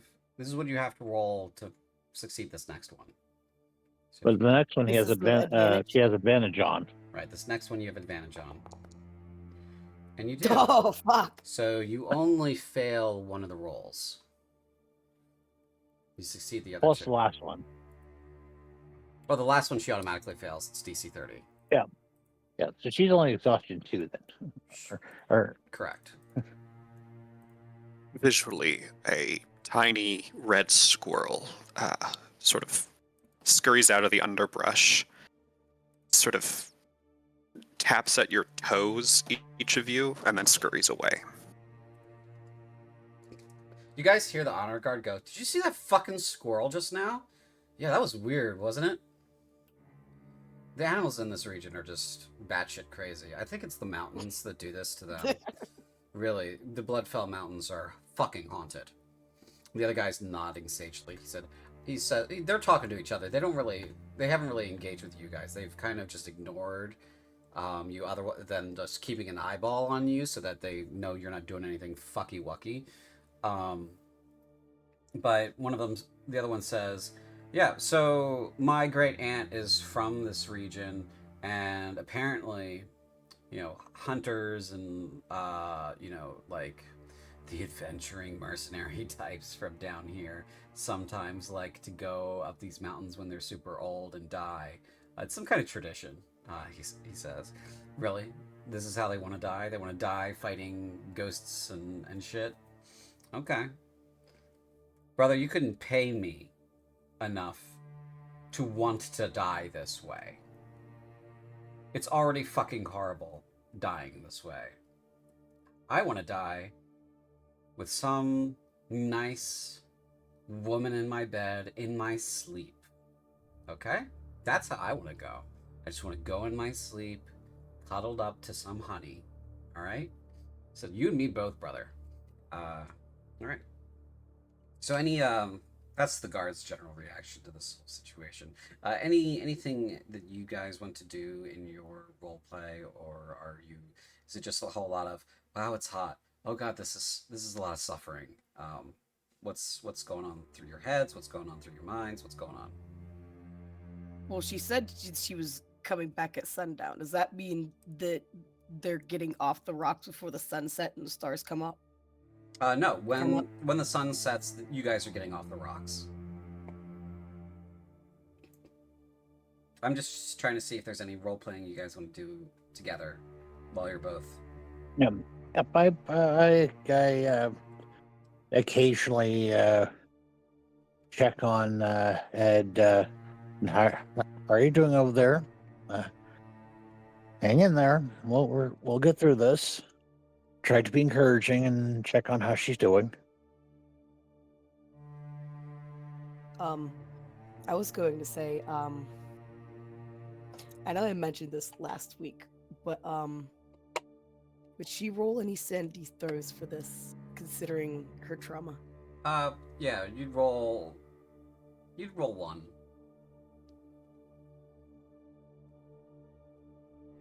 It's not like you're being subjected to the void staring back at you.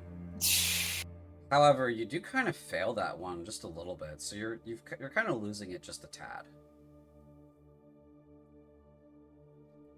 It wasn't a super high DC, but yeah, it's like it was. She still managed to fail it. Yeah, I hate saying it like this, but because of the setting and the stuff that you guys do face, and the whole breadth of what can test your sanity, repeated trauma isn't a high DC, unfortunately.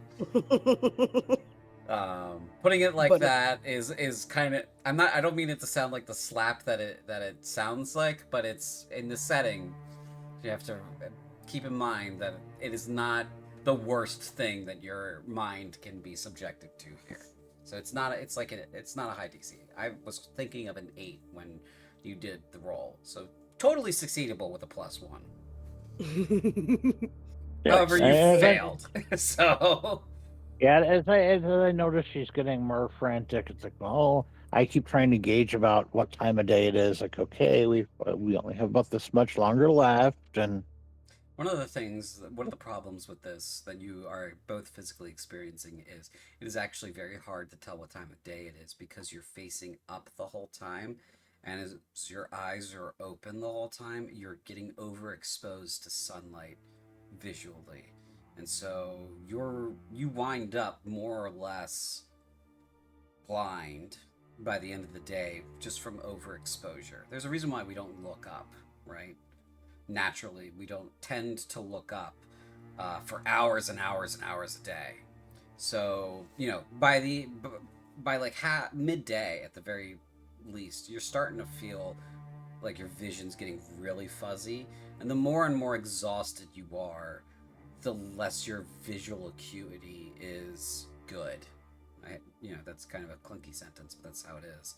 And as the day is getting close to the end, Eupraxia, who's the most exhausted of the two of you, are more or less almost completely blind. I'm assuming I would try to keep my eyes closed as much as possible during the day, and only like check on like what time I think it is occasionally.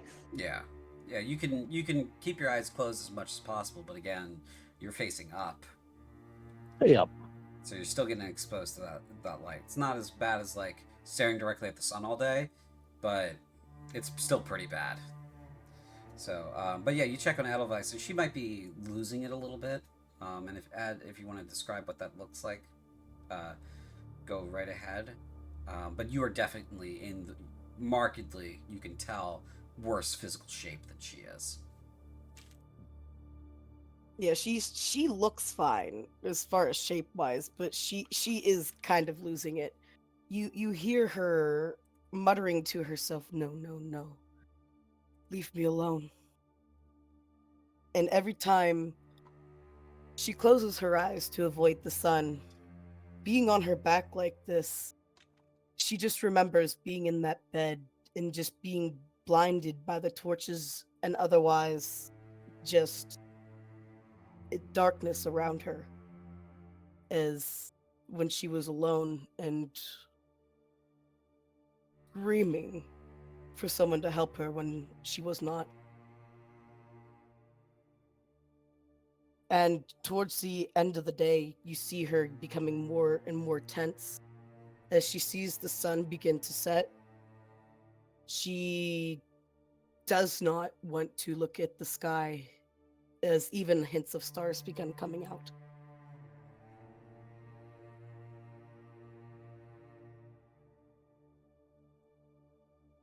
As the sun begins to go down for you, the captain returns. She makes a gesture to the guards, and they begin to unmanacle you. They pull you off the rocks, because kind of have to. And they pass you your clothing, and they kind of help you into your clothing.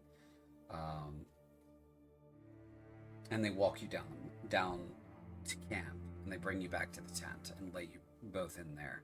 You both are physically drained. Like, Edelweiss, you're barely moving 10 feet inside of 6 seconds on your own. So they are definitely helping you. And you kind of get this feeling from them that, they didn't enjoy doing this. But they followed through with their orders because that's how the army works. And the captain walks ahead of the group, bringing you down back into the camp. So you guys are both exhausted. If you want to do anything, you certainly can, but keep in mind your physical state. The rest of you, what's going on with you guys while they are enduring this?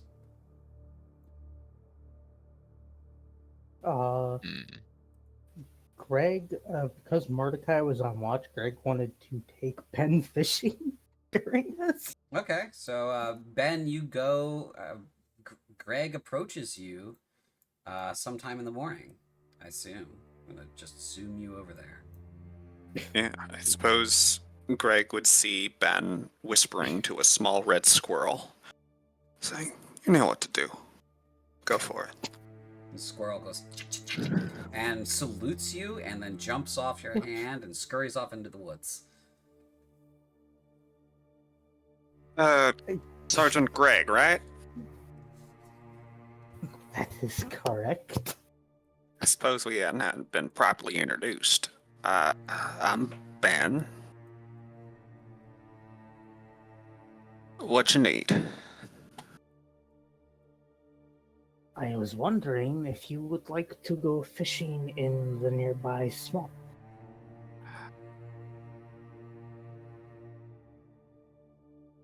Yeah, I got some potions I need brewing today if we're stopped for the day, but I can definitely help. I can definitely do that first. All right.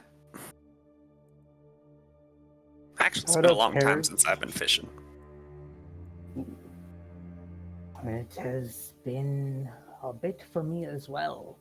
I've never I been feel- fishing, Cypher Shy pipes up. Ah. Well, you're... Provided we got some people coming with us, you're more than welcome to join us. Lord Shogun, would you like to join us as well? He steps forward and nods. All right, let me go check with the captain and see if that's permissible. All right, be right back. Okay. Then we'll go find the captain. I feel like if the captain didn't have explicit orders for now, like people to not leave each other's sight, Greg would have just gone off. Mm-hmm. But she's already seen what happens when you defy the captain, Yes. and she wants none of that. Yeah, that's Even it's a spice you're not willing to taste, huh? even as like that probably would have been quite so bad for Greg, but by the end of it, it sucked. Mm-hmm. So you're left alone with these two teenagers, and while Ben goes and approaches the captain. So whichever one of you wants to start a conversation first, we'll go with that one. Neither of you have been fishing before? The Shogun says, I have been fishing. Cypher Slash says, I have not been fishing. I grew up in what amounts to a desert. Greg's from the desert, right? Greg is He's like from no, Greg's south from of here. no, Greg's from the swamps. Right, I was confusing it for like the little oasis tribe I think you told me about. Right, Cypher Shy is from that desert, specifically by the river. Greg is from Krunth. Scaldi live in Krunth and they live in Valkahal, but Greg's from Krunth. So, you're either from these swamps or you're from the forests of Krunth. No, probably these swamps. So this is like your homeland here that you're in right now. So that you've got like a little bit of a home field navigational advantage in general. She said. So Cypher Shy says, so I grew up in the desert. So there's not a whole lot of fishing there except for the river, and I wasn't a fishing person. I was a kid. Well, this makes sense. I am told that the fishing ways of Scaldi differ from those of most races. I would probably say that's true. I've never met so many Scaldi before. There weren't any Scaldi where I was from. And the Shogun says, no Scaldian Ansai either.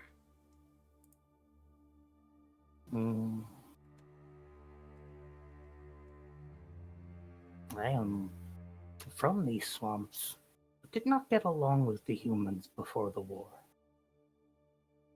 That's unfortunate. Eh,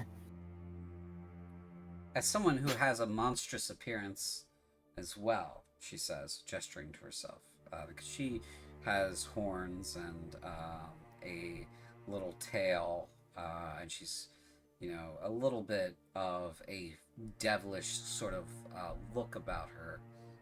Her skin is entirely too white, and she's got little horns, but she doesn't really cover them up because she has long black hair, and her eyes have like a red glow about them, and they have a vertical shape to the iris. She says, I can understand a poor reaction from the humans when they're only used to themselves. I think isolation for both of your people have not been good for your relationship as people, she says. My newfound shape here, after having been transfigured, sort of has made me reflect on a lot of that sort of stuff, she says. this is true, and then there's the cultural differences. Sure. My people do not live in the same manner. Which I'm sure doesn't help with, crossing those boundaries. I mean, it's probably not living in the same manner in a bunch of different ways. You have different senses of art and probably have different senses of like what your day should be like. Humans build, especially Corinthians, they build big cities, right? I've never heard of a Scaldi city. I'm sure you have villages or something of that nature, but I don't know. I've never been to a Scaldi town or village. Yes, we live in basic villages. We do not have writing. I cannot read. Well, that's different, interesting. Never come across a people that didn't have a writing system before. The Ansai have writing. The Shogun nods, and then she says, demons have writing. Elves have writing. But your people don't have writing.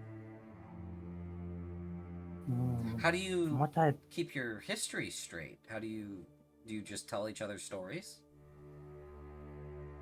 Everything is passed down through an oral tradition. Okay, so you do tell each other stories, like about your ancestors. Okay. The elder knows much.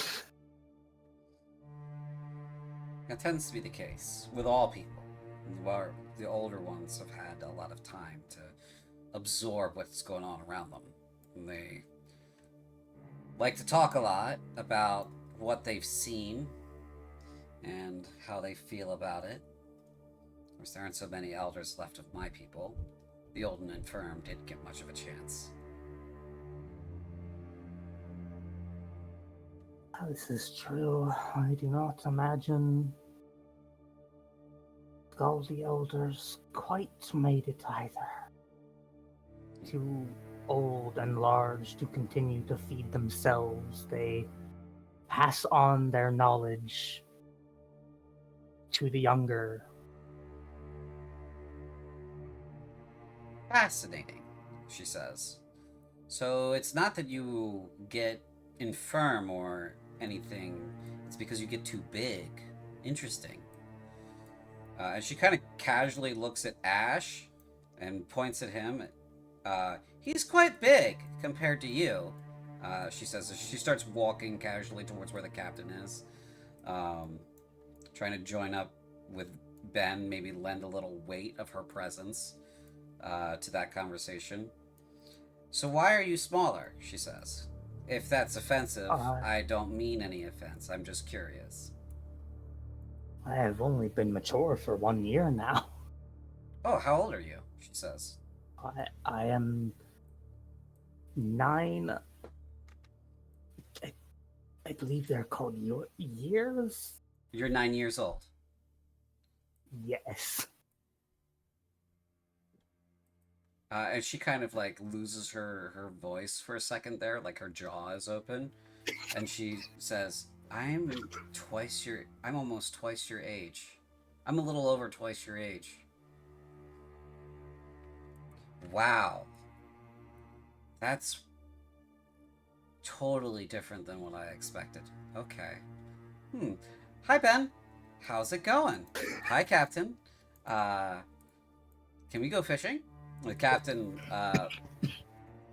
says, yes, Ben was just asking if you all can go fishing, she says. I say before they arrived, Ben would have basically laid it out like, they're getting restless. I can see it. We need to give them something to do. Right, before they arrived, she would infer they haven't, rolled in the hay together. They haven't gotten it out that way yet. Could I make another insight check on them after last night? Sure, absolutely, yeah. Lovely.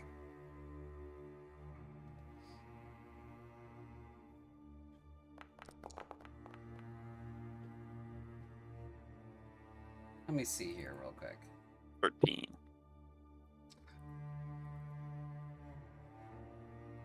Neither of them have very high passive deceptions. which is interesting.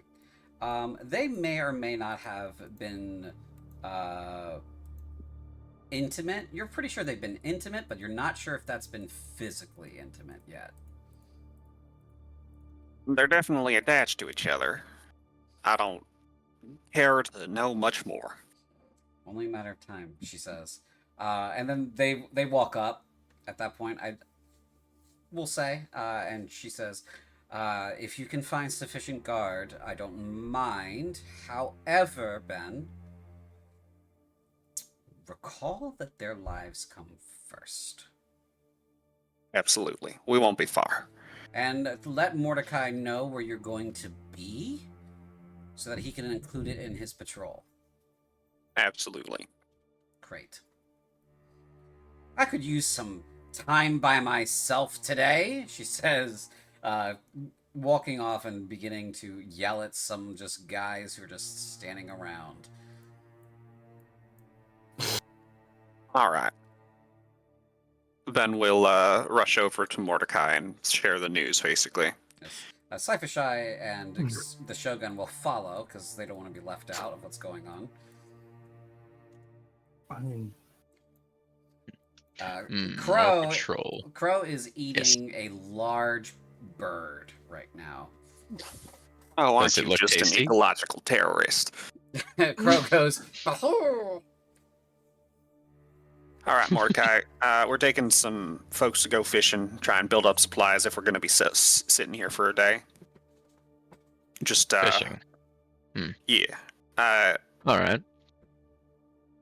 Actually, I think Ben will. Greg, did you have a spot in mind? Well, the swamps were a little bit. The whole area we had was a little bit north, right? Swamps are to the east. Ah, right. I don't think we should much go for east, given that's the direction of the demons. You could potentially go a little bit north and then east. I suppose if you didn't have a specific location in mind, Ben would summon a different familiar, an owl this time, and say, basically direct it to scout out for just a pond that might have some fish in it. Sure, yeah. This is a 20-minute round trip. What would you guys like to discuss in this meantime? Real quick, can you please have the familiar try to catch a fish when it finds the pond? I can try. I mean, Zachariah's not he's good at looking at stuff. He doesn't really eat. I'm sorry, Cyphershai says. The bird's name is Zachariah? Well, yeah. Do all of the animals that you conjure out of nothing have names? Most of them, if you ask. Sometimes they have one already, and sometimes you give them one. Sometimes they don't want one. I see. Not the kind of magic that I can do. Was just curious. Of course. Actually, if we are waiting on that, I got something I wanted to get started on. Oh. A little herbalism project. Ah. I would like... So there's two things I would like to try. One would be, does coffee exist? Ah, see, we've had this discussion before. Not you and I, but we meaning the greater Valgast community. Of course. Does coffee exist? Certainly has been inferenced that it does. However, tea is the primary beverage of, caffeine in Corinth. The climate doesn't really suit coffee beans too much. Some areas you can grow it, but it's not supernaturally occurring, or naturally occurring, really. Where you're gonna find them is more in regions like Zetechnia, or in like Onsai, for example. Right. Okay. If tea is more likely, I suppose that Ben would like to. I don't know if we have the materials for it, but he'd like to consider trying to make a potion of vitality. But if that's not feasible with our materials presently, he'd like to make some kind of caffeinated beverage for Mordecai and his squad. Okay. That second thing is certainly possible. You could make it like a stimulant potion. Yeah. That's certainly possible. There is an herb you're looking for. Let me pull it.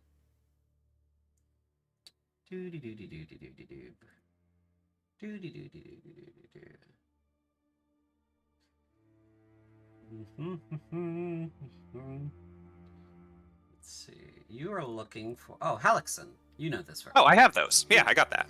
Yeah, Halixin is a stimulant. You know exactly how to handle this thing. All right. In which case, yeah, as I'll get it sort of starting to brew and have it on a long simmer as we go out to thing. Should I make a herbalism roll? Absolutely. Okay. You're crafting a thing, so your DC is the very least 10. And you're making a stimulant. It's just a stimulant. It's not like it's it's gonna give them movement speed or anything like that. Yep. Hey, there you go. This is probably the best one you've ever made, and you might never make one as good again. And that kind of makes you a little bit sad, but you're proud of it. Yeah. All right. I was like, all right, that's setting to simmer. Y'all get any fishing gear you got? I think we got some in the packs. Dude, there's gear involved with fishing? Oh, I've got to see this, she says. The Shogun speaks up and says, "It's just a stick with a string on the end and a hook and a worm." She says, "That was almost poetic of you." I love these two. Am I? Are you right there? Well, yeah, I'm there. But okay, so am I? I'm with the crew though, right? Yeah. Since I'm gonna be watching over. They're all right here. Yeah. Okay. Okay. Your whole crew is right here. Yeah. Okay. So I imagine Crow is probably pretty fond of fishing, right? Mhm. I could only think. Yeah. He likes it. Yeah. Okay. I'm gonna suggest to him, because I apologize. Are we at the pond yet? We can fast forward to the pond if you'd like. All right, fair. No, it's fine.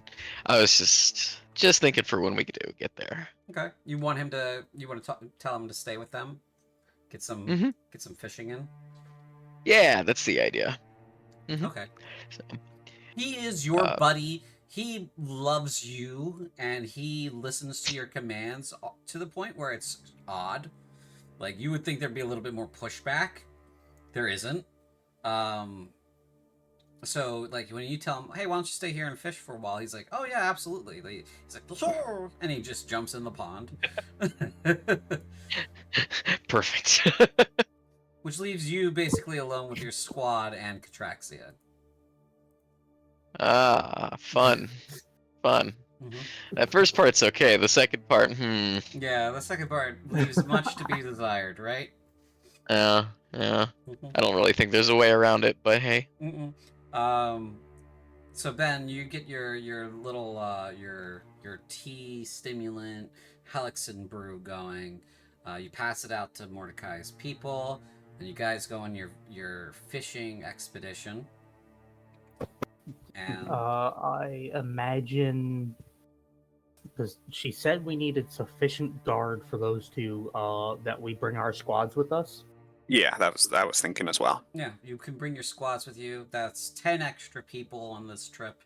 So you wind up with like 3 squads worth of people wind up at the pond, and then you guys Mordecai's squad kind of fucks off and does their patrol perimeter. while the other two squads are just kind of hanging out by this pond. They seem to be, having a good time. Most of them are mostly alert, but some of them are just obviously either taking a nap or languishing in the sun. The sweltering sun of today. Speaking of stuff that is happening, I need to roll myself a. I will note, as we're taking our way there, Ben will be covering everybody with Pass Without a Trace. Okay. Just so that we're not leaving obvious trails from our campsite through this area. Yeah, absolutely. Yeah, that's good stuff. Boy, I can't sneak other people. Okay. So Greg, you get down there to the pond with everybody. With Ben. Ben's got some fishing tackle. Sci-Fi is watching you guys set up and get ready. She's not really taking notes, but you can tell she's like just watching with intellectual curiosity. And the Shogun's kind of just lurking nearby. And the rest of your squads are just doing their own thing. None of them are fishing; they're just hanging out. So Greg and Ben, what do you two want to talk about while you're at the fishing hole? I don't know how much talking is going to be happening, but Greg is going to just full on strip to get in the water. Sure. Because obviously she does not want to be weighed down by her clothing, and she wants to be presentable when she gets back. Right. Sci-Fi says while Greg's doing that, Ben, are you gonna take off yours, or is that not how it works? Is this a Scaldy thing that's going? Explain. She said. Somebody explain. Alas, Sci-Fi, I do not have the same teeth that Greg here has, so I gotta use a rod. I see. The equipment is different. Ben will cast like they've done so long ago. They'll cast their Goodberry and hook one onto the end of the fishing line. Sure. Yeah. And probably go sort of like upstream or a bit away from where everybody's like in the water fishing. Sure. Yeah.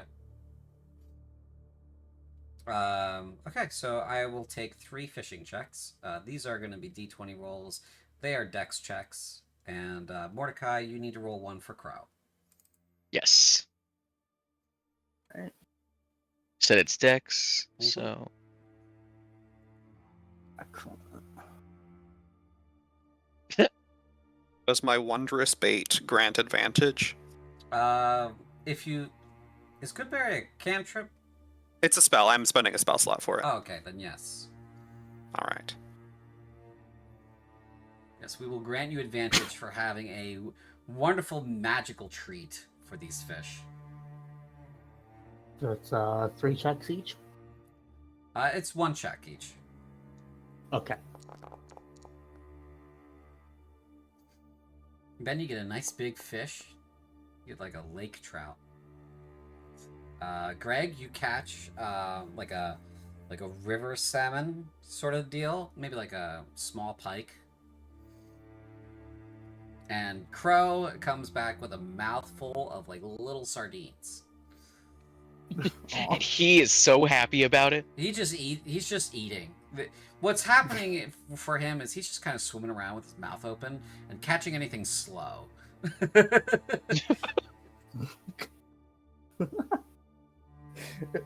Meanwhile, Craig's actually just full swim. Crocodile lurk for a minute. Suddenly snaps its jaws. There's a lot of splashing going on. Sci-Fi says, do you think they're okay? There's a lot of splashing.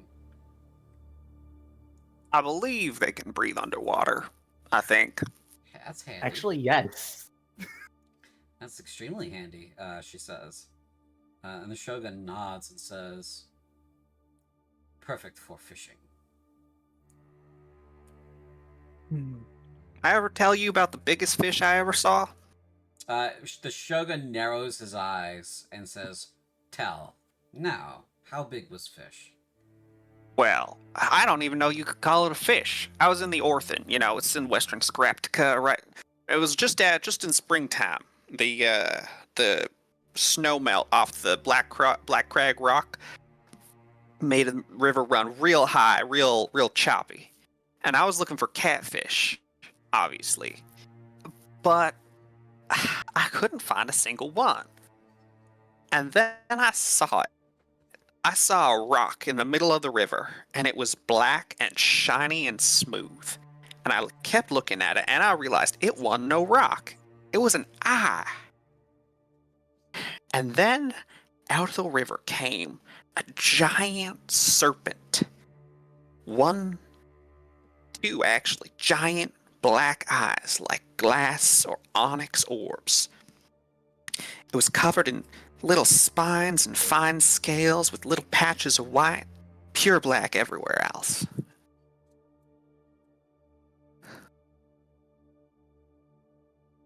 I didn't actually catch it. I just rode it for a little bit. He blinks at you, now surprised, because you could tell he doesn't. Like I said, he doesn't have a very high deception. You could tell he was incredulous, thinking that you caught this thing. But then you said that you wrote it, and now he's actually surprised. Cypher Shy seems excited, and she says, as you pause and stop your story there, she says, "We have those too, in Shia. They live in the river. Yeah, they're really big snakes. Matsumoto, really big, like long river snakes. They could get huge. From what I'm told." They can live for a very long time. They can be very aggressive, she says. He nods. He says, "No such thing in Ansai." If anyone would like to insight check this story, they are welcome to. The only character that can, I think, is Greg here, unless Mordecai would like to be in the general vicinity when the story is being told for patrol. I think I'm letting Crow have his time. What'd you say, Greg? For the hell of it, I want to. Go for it. Go for it, yeah. That story is 100% the truth. Yes. The Shogun has also rolled a natural 20 on his insight check. He's kind of surprised there. He asks, "So, riding creature, yes? Yeah. What happened after riding creature?" Well, it took me on a ways. Went on a little journey. Almost drowned. And then it tossed me back on the shore, soaking wet.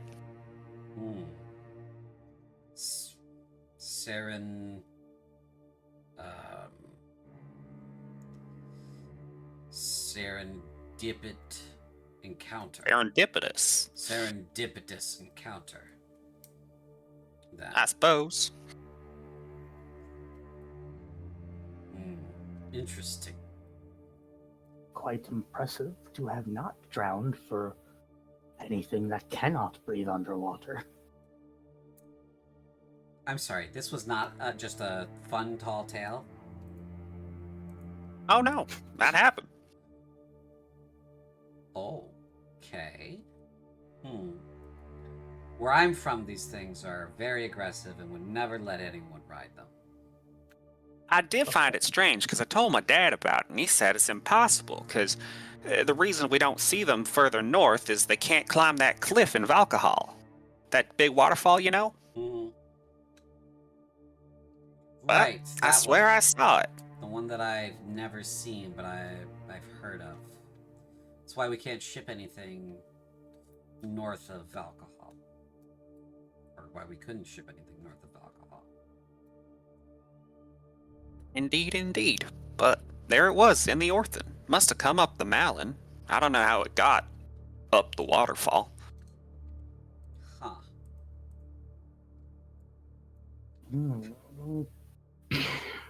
Huh. So, okay. My geography is a little bit rusty here. Where is the Malin in relation to the Orphan?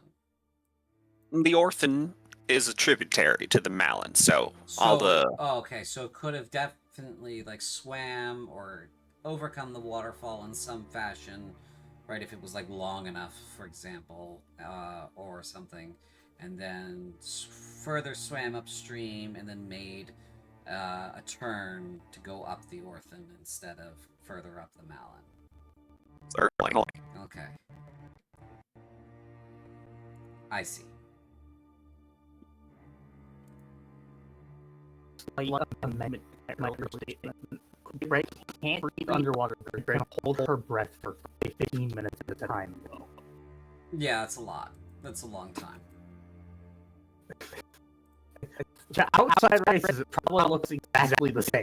Yeah, they're not coming up for air. They're just coming up to check out things. You know, every so often. Okay. Anything else you'd like to have happen at the lake or the pond?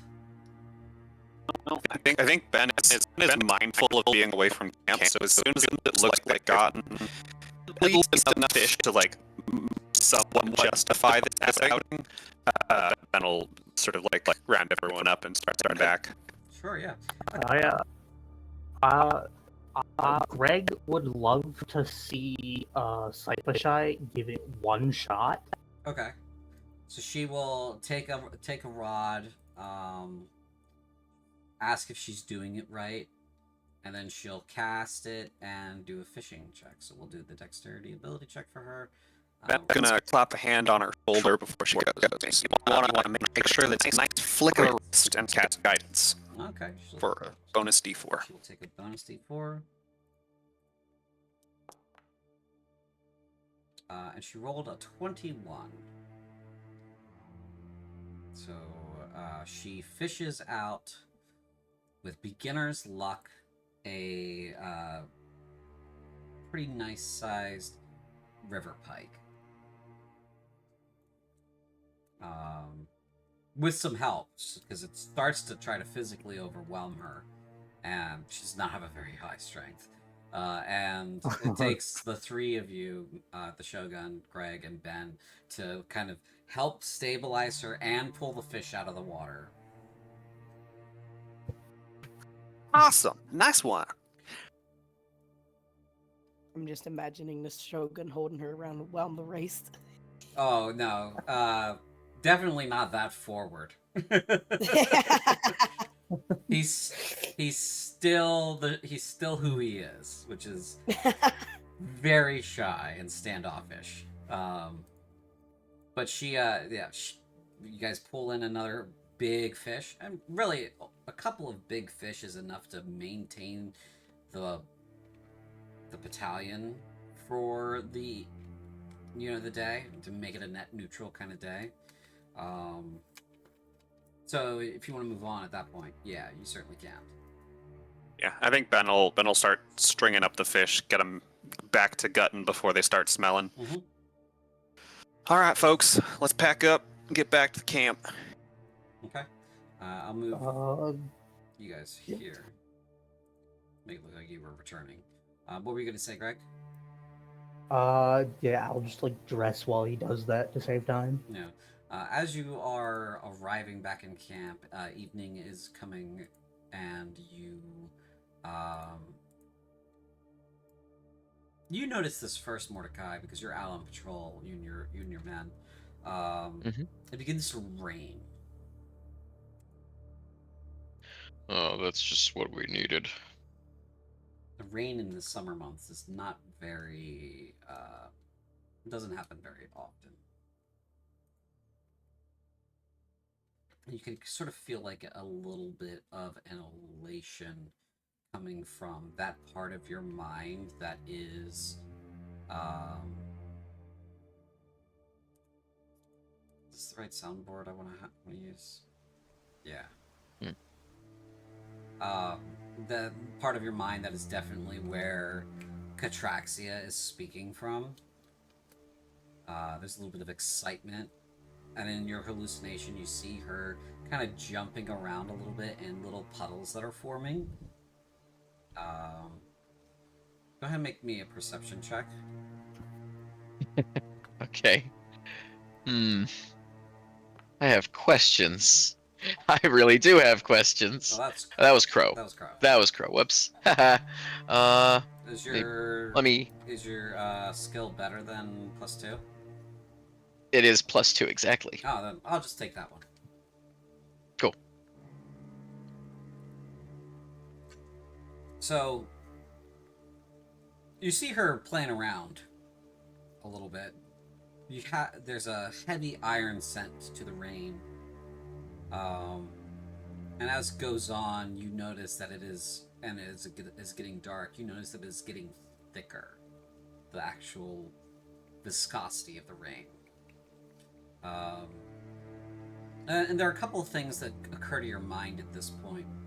The first thing is that your ability to read demonic might be coming directly from Catraxia. She might be reading the words to you rather than you reading the words. She might be actively translating the words to you when you look at them. You haven't read anything that was written in demonic since she's appeared to you as a hallucination. The second thing is that you have a... Filling your nostrils, instead of the regular rain smell, is the smell of blood. Oh. And it clicks in your mind that this is demonic phenomena. Oh, hell, that's why you're so happy. Oh, I thought it was obvious, she says. I'm not imagining this right. No, but it's not quite like home, you know? Not my home, at least. You're telling me it rains blood where you come from? Not where I come from. But in some of the hells, it does. Isn't that sort of cliche? I do have to admit that some of the realms of my goddess are not quite imaginative, she says. At least in my opinion.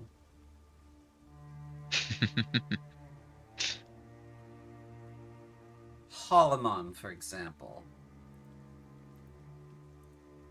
Probably the least imaginative of them all. Yes, Edelweiss, you guys are back at camp now, too. Okay, sorry for stealing the screen. It's okay. So she says, Holomon, least imaginative of them all, probably. And, does this have something to do with that place you just mentioned? Oh, you mean the place we're going to? No, the rain. Does this... Oh, all right, what is this? Why is it raining blood? And Probably because Ekragad's troops are getting a little close for comfort. And with that, I'm gonna turn and run and try to find the captain.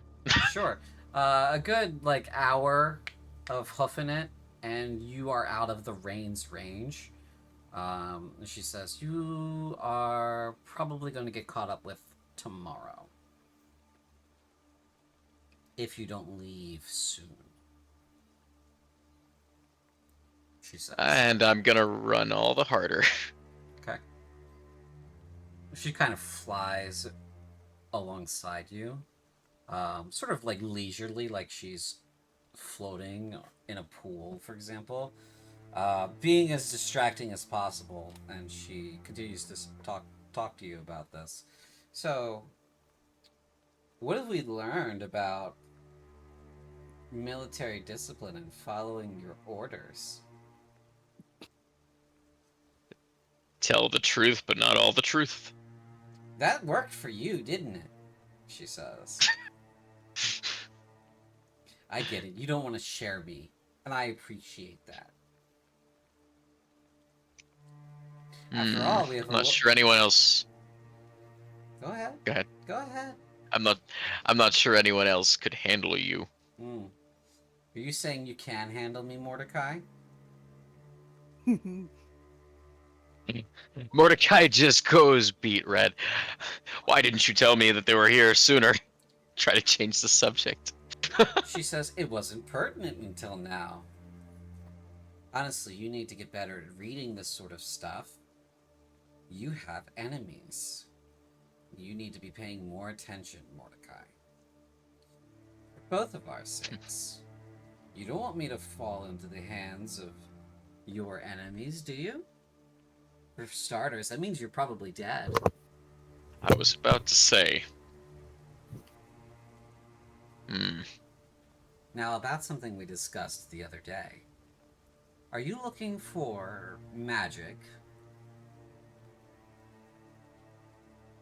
Do you want a little power? You're gonna have to give me something for that. What kind of power are we talking? I'm talking. And I'm still running like You're breath. Still booking it, yeah.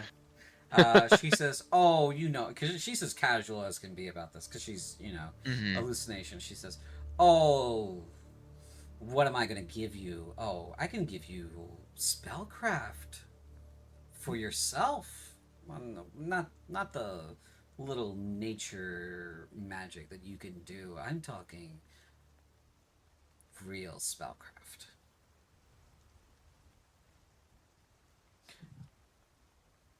I mean, I need pointing at a man and having him die as his chest explodes. That kind of spellcraft. And demons? Oh, demons can do that too, sure. She winks. You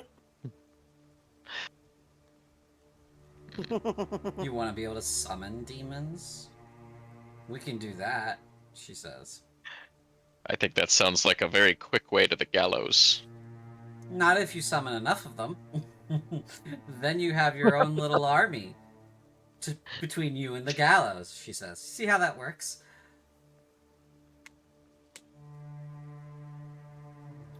And if I do this, what do you get from me? What do I get from you? Well, honestly, considering the state of things, you do nothing but win in this situation. What is at the very end of your life, Mordecai? What comes after? Do you know, right? I haven't given it much thought, if I'm being honest. When you die, your soul goes where?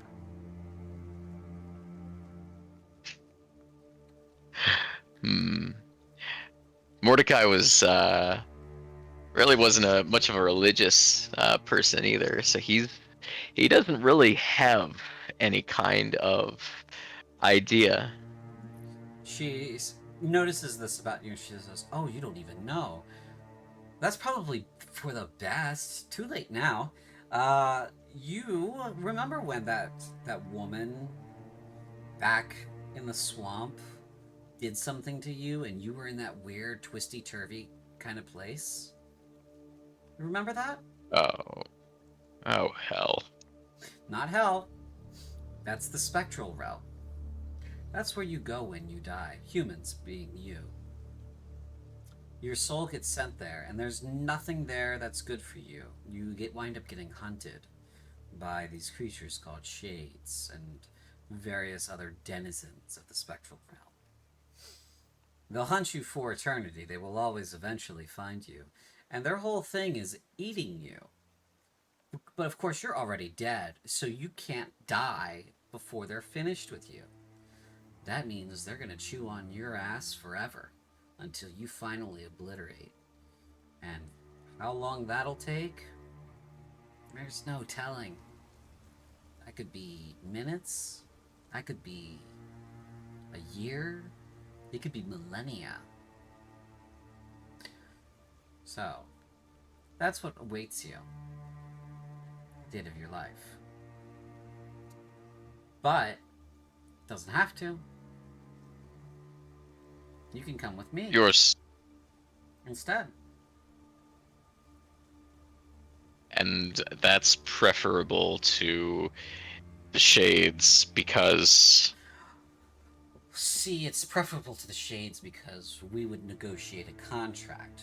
You would get certain things, and on the other hand, you would give up certain things, such as the right to your soul going where it's supposed to go when you die. You would come with us. Come with me specifically. You'd be my responsibility, as it were. And we could negotiate what sort of responsibilities you would have in my realm at that point.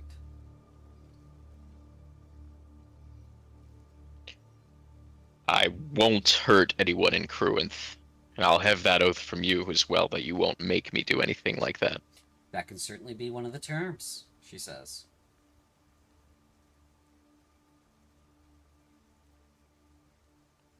And one last thing. I need something that will give me a huge leg up on these demons. I need to protect my platoon, Oh. or there's no point. So what are you thinking? Are you thinking more of a weapon? Are you thinking more of a spell? Are you thinking more of knowledge of a weak point? What sort of thing are you thinking is going to be a leg up against these demons? You say knowledge. Do you have some kind of knowledge that could turn the course of this war, if I could get it to the right people? During the course of the war? No. But I do have the sort of knowledge that can be a net gain for your side.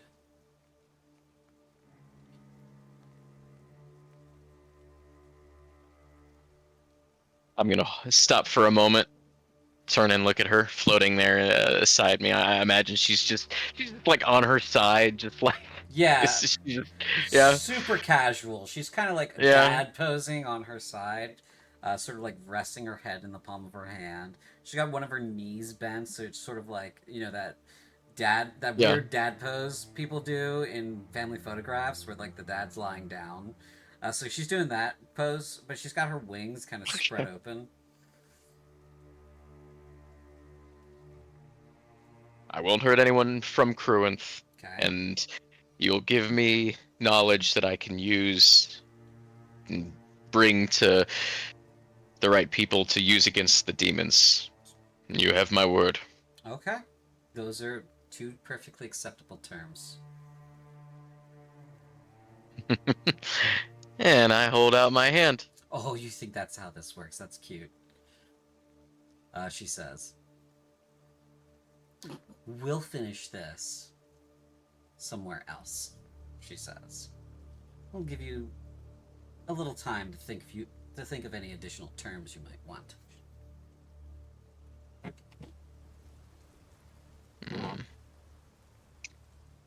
I'm gonna nod, and then I'm gonna keep running. Okay. To get to the captain. So you arrive back in camp, and it is not yet raining. Here you're soaked in blood. You and your men. Your men are like 300 feet behind you. Jaffa looks like he's about to die. The rest of them are just absolutely soaked in blood. So you and your rest of your team kind of arrives behind everybody.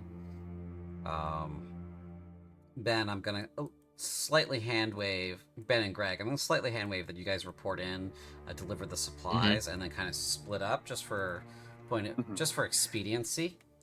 Just for expedient, can you take? I can't give items to the Bane Knights, but I want to put the fishing tackle back in my pack so I'm not encumbered. Absolutely, I'm gonna put it back in the Bane Knights thing. There it goes. Goodbye, fishing tackle. Right? Did it go? Inventory, fishing tackle. Yep, it did. Okay. So I'm just gonna delete it from here now. Delete. Yep. There you go. Perfect. Thank you so much. Mordecai, you arrive with the rest of your squad here. He is covered in blood. All of them are. Ben will sort of immediately run up. Are you guys injured? What's it? What happened? It's raining blood out there, and the book told me. I'm gonna kind of look around, and I'm gonna be a bit more quiet. The book told me that we need to move now. The entire camp, right now. The captain kind of stiffens, turns to Ben, and says, "Did you know about this? The what? This book that he's referencing?" Indeed. I was the one who told him that if he didn't tell you, I would. Make a persuasion check. All right.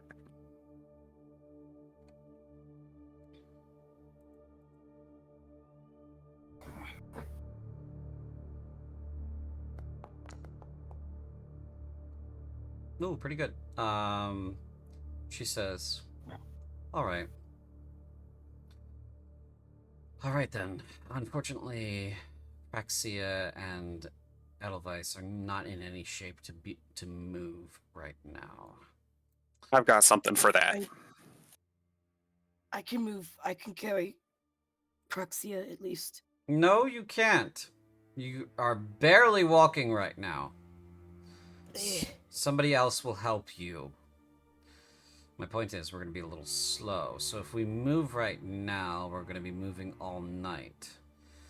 All right. We'll pack up then, she says. I can get us horses. Horses? How many horses can you get us, Ben? 8 draft horses. 8 draft horses. Okay. She's going to do like a little quick 360 spin and just kind of gesture and say, "There's more than 8 of us here, Ben." I know, but they can help carry supplies, and they can carry... 2 of them can carry Praxia and Edelweiss. Magic is so weird. All right, go ahead. Do the thing. All right. Ben will conjure animals to create 8 draft horses. Sure. Your hand is still up, by the way. Oh, yep, sorry. Yep. So she goes ahead and gets the camp squared, gets everybody to get camp moving and squared. The injured are placed on horseback, camp is rolled up. While all of that's going on, while everybody's gathering in a slight panic, Catraxia says, "All right, you come with me right now."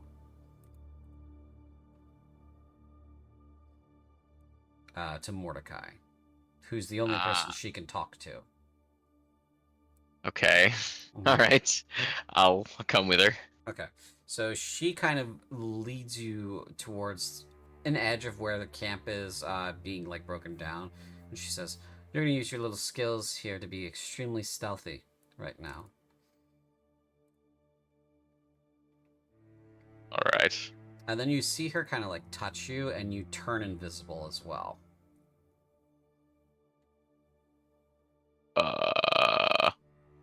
Okay. "Keep following me," she says, and she leads you into a little bit into the woods. Pretty deep.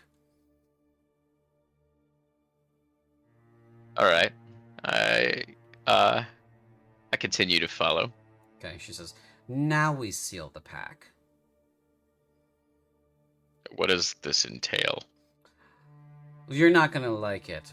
I'm gonna have a lot of fun though," she says. And she kind of like snaps her fingers and her clothes dissolve completely. Mordecai, he goes beet red and then some. Mm-hmm. And we're gonna go ahead and scene end there, and also end the session at this point. So let me go ahead and bring us back to our splash here. And here we go. Okay. So that's the end of our session. I hope everybody had a great time. I certainly did. And we'll see everybody in 2 weeks, right? Indeed. Yeah, There's those of us that have extreme amounts of exhaustion that are going to enjoy this next upcoming session of trying to outrun the demons. But Absolutely, yeah. And that's it. Bye, everybody. Bye.